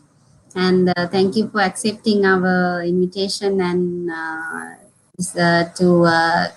come and to be with us today. And are we going ahead? Can we go ahead with the session, Vicky? Stephen, I think, do you have any? You're on mute. Sorry, I thought you asked me just to make the keynote address. I wasn't aware that you wanted a presentation. No, actually, it's the keynote. It was actually, yes. So almost 2 days, we successfully complete the session with the support of MCT community and MVP communities. And, you know, we always get more and more support from Heather and Dandre. So with their support, we almost complete our MCT Summit 2021. Congratulations all. Yeah, I've been tuning in and out this morning and yesterday, and it's been phenomenal. The presentations were amazing. Yeah. Yes. Stephanie, can I ask you a quick question? Go for it. What's it like to become a Microsoft employee during a pandemic? Onboarding. It's definitely been one, it is definitely rewarding because Microsoft was on my like dream list of companies to join. So that was mind blowing for sure. But it's definitely been a new experience for me. I've never joined an organization fully remote. I've definitely worked remote, but not having met my team or anything else, like definitely took a lot of upstream navigation. So it was very difficult, but I'm very happy to be part of the team that I landed in because everyone has been super supportive and really just like friendly and engaging. And I think that's really important when you're working in a remote situation to really feel like you're part of a team. And yeah, I think that not within this company, but I've heard they're like trying stories from friends who worked at other companies and they joined their companies where they felt a disconnect. And I think that like Microsoft has done a really good job about like developing a plan to onboard folks remotely and make sure that there are so many tie-ins and plugins that they don't feel like they're the outsider, kind of hoping to catch up with the community at large. So it's been a great experience, but it's definitely very different than I'm used to. Yeah. Hopefully we get back to normal here at some point. But yeah, for sure. Welcome. Yes. Thank you. And Heather also here. Hi, Heather. Okay, and I have one request from Stephen. Actually, in the MVP part, we can find MVPs. But in MCTs, we can't find MCTs details. No, actually, we can get regional leads details, but MCT details we can't get. I can't get a full and full MCT list in Sri Lanka because the Microsoft you have some limitation or something. Even I can get it, but is there is any possibility to find someone from the portal or something? So it is easy. Yeah, and another question, actually, in Microsoft, we have like drag and drop and yes no answers. If we added more lab sessions, so our students and certified holders can learn more. I met several people. They have certification without any single knowledge. I interviewed one person. He have Microsoft Azure Architect certification, but problem is he don't have Azure portal access. When I asked him, "Hey, how you got this certification," he said, "Hey, I have mock exams and I learned that exam. I passed this certification. That's all." Even he don't have the portal access or he don't have any practical or hands-on experience, but he earned architect certification. So in our session, actually, we like to request, actually, we can add more lab session in the exam. If they do the hands-on experience or hands-on labs, they can earn that certificate. So I think this is my point and my request. I don't think this is a good question or something either. I need your input, and then Ray, I need your input also. Is that okay?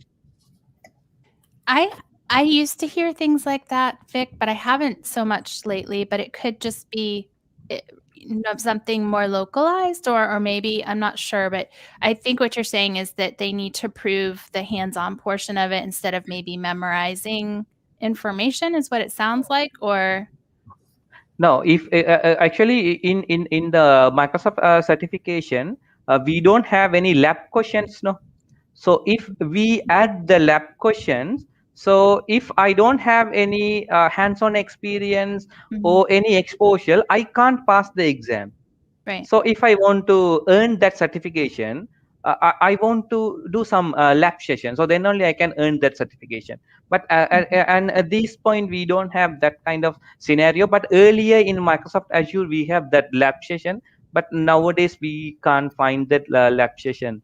So if we added the lab simulations, so even we can get more experienced certified peoples. So that is my small request.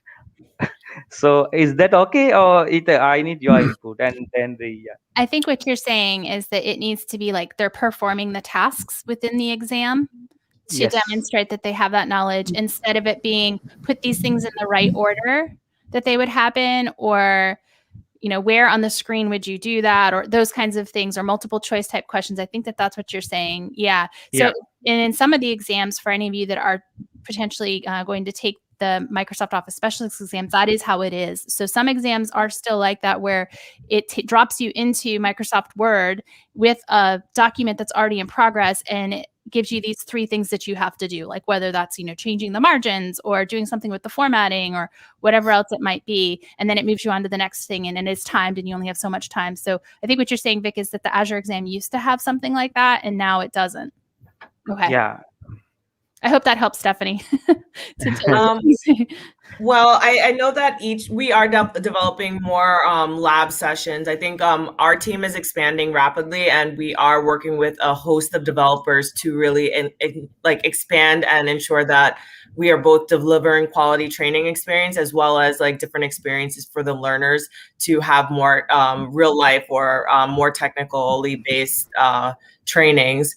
But as far as the lab, I know that title by title is different, and every title has different scenarios. What I would continue to do is I would really recommend and continue to push that as these things come up, you just reach out to either myself, or you can reach out, or all of the MCTs can reach out to their regional leads to push it up the line. And I will reach out to the labs teams to really try to get your request up there, because I think that we are working very hard as like a worldwide learning organization to ensure that we have as much training content that's out there. But your feedback is always welcomed, and we actually leverage your feedback to help us move in the direction that you all need, because as the trainers, you all are the subject matter experts on like where the needs really are for a majority of the learners. So I would just continue to encourage the MCT community to, one, reach out to both myself as well as your regional leads to really push up the chain where there are deficiencies or where there are areas of improvement for the products. I took one of the betas for, I think it was a Windows 10 exam, where they had that, like Heather said, the Office exams already have, you're in the product and you're doing things. And for one of the Windows 10 betas, they gave you access to a VM and you had to configure a few things. What they had given me was a card with credentials and some information on one side. I didn't even think to flip the card over, but the questions that I was asked, I kind of did my best to answer, because I didn't realize all the information I needed was on the back of the card they had handed me. And I ended up giving feedback on, hey, it would have been helpful to know X, Y, and Z that you didn't provide me. X, Y, and Z were on the back of the card. So whoever handed it to me neglected to tell me, and I never thought to turn it over to see if there was information on the other side of the card. So some of it would be, how do you beta that? What are your privacy settings, to your point about reaching out to other MCTs in Sri Lanka? When I joined as a Microsoft certified professional, I decided, I don't want Microsoft bothering me. But by choosing that, Microsoft respects your privacy. So it's a decision that we need to spread the word on. If you're looking for job opportunities, you want to take beta exams, you want to learn and network with other professionals for whatever reasons that might be, you need to tell Microsoft to allow your information to be shared, or Microsoft respects that decision. I've met a certified trainer that chooses not to share that information publicly, and I respect that. It's their decision, right? But others, knowing what the trade-off is on, you either share your information or you say no, that's a yes or no decision. And if it's no, then it's trying to figure out and make sure those people know what that trade-off means. Yeah, I don't know if the process is still the same, but I know that it used to be when you joined as an MCT, then you could go and subscribe to the newsletter to get the MCT newsletter, and that would come into your email. And I know we've suggested in the past, and I think it would be great that it's as you're applying or as you're renewing your MCT each year, that there would be somewhere where you could just check the box there, or say, show me the regional leads, or yes, I want to have my name in the list if somebody's looking for MCTs in Sri Lanka or in this technology or something like that. So I think, I'm not sure if that process is still the same, but we've had some suggestions on how could we improve this to have more of that exposure, or make it more apparent how you can subscribe, or what you have available to you. And as part of my transition into this role, I've been working really hard to really redesign and make it a much more easy to get in contact with the folks that we need to get in contact. And we're working on a redesign of the MCT community site. I can't give too much information, but I'm trying to make it much easier to both reach out to your regional leads, as well as just be aware of what's going on within multiple Microsoft teams. And I think that a redesign was what was needed to make things much more accessible, as well as just give it more of a modern feel, where folks can kind of figure out where they need to navigate to find certain pieces of information. Because as it stands, while everything is there, it might not be as user friendly, or might not be as it's just not intuitive enough where folks who aren't familiar with it and who haven't been in the MCT program long enough to know how things have adapted can shift with that. So what I'm trying to do is trying to make sure that everything and everyone is at a baseline, whether you've been part of the community for 20 years or you've been part of the community for 1 month. I'm trying to create the user site to have like navigation that will both call out to the user and let them know where their resources are in a more just user-friendly way, as well as just create more communication tools between Microsoft as well as the community so that there's less of a waiting time between like responses. And part of that is also ensuring that the MCT community can communicate with their regional leads as easy as possible, whether they're subscribed to any kind of newsletter or not. I want to make sure that that channel is always open, and a channel between all of the regional leads who are very friendly with one another is also open too. We're just trying to make it as easy as possible and as day one friendly as possible as well. Yes, thank you. So I think we can close our MCT Summit 2021. Shavani? Yes, Vicky, and thank you very much, Dan, Heather, Stephanie, for being with us. And it's a pleasure to have all of you here, encouraging our audience. And thank you very much again. And with that, we have come to an conclusion of the Sri Lankan MCT Summit 2021. After successful 2 days, we were able to deliver lots of sessions to share knowledge. So thank you very much for every speaker who joined with us, and also our encouraging audience who has been with us throughout. And hopefully we have our next year MCT Summit physically, so we all can meet and enjoy. Yes, we will all invite you to Sri Lanka, and you can try Sri Lankan food as well. So yes, with that hope in mind, let's wind this up. And thank you again for everyone who joined. And with that, I'm signing off. I'm Shavani, and with me, we have this TechNet Leader community members, Harshana, Farhat, and Vicky. Viknaraj is the main man behind this whole session. He's the originator of this amazing program summit. And thank you, Vicky. On behalf of everyone, I would like to give a big thank you to Viknaraj for bringing this up because this is beneficial for the entire Sri Lankan IT community. So thank you again. And with that, let's wind up until we meet again. Yeah, stay safe and goodbye.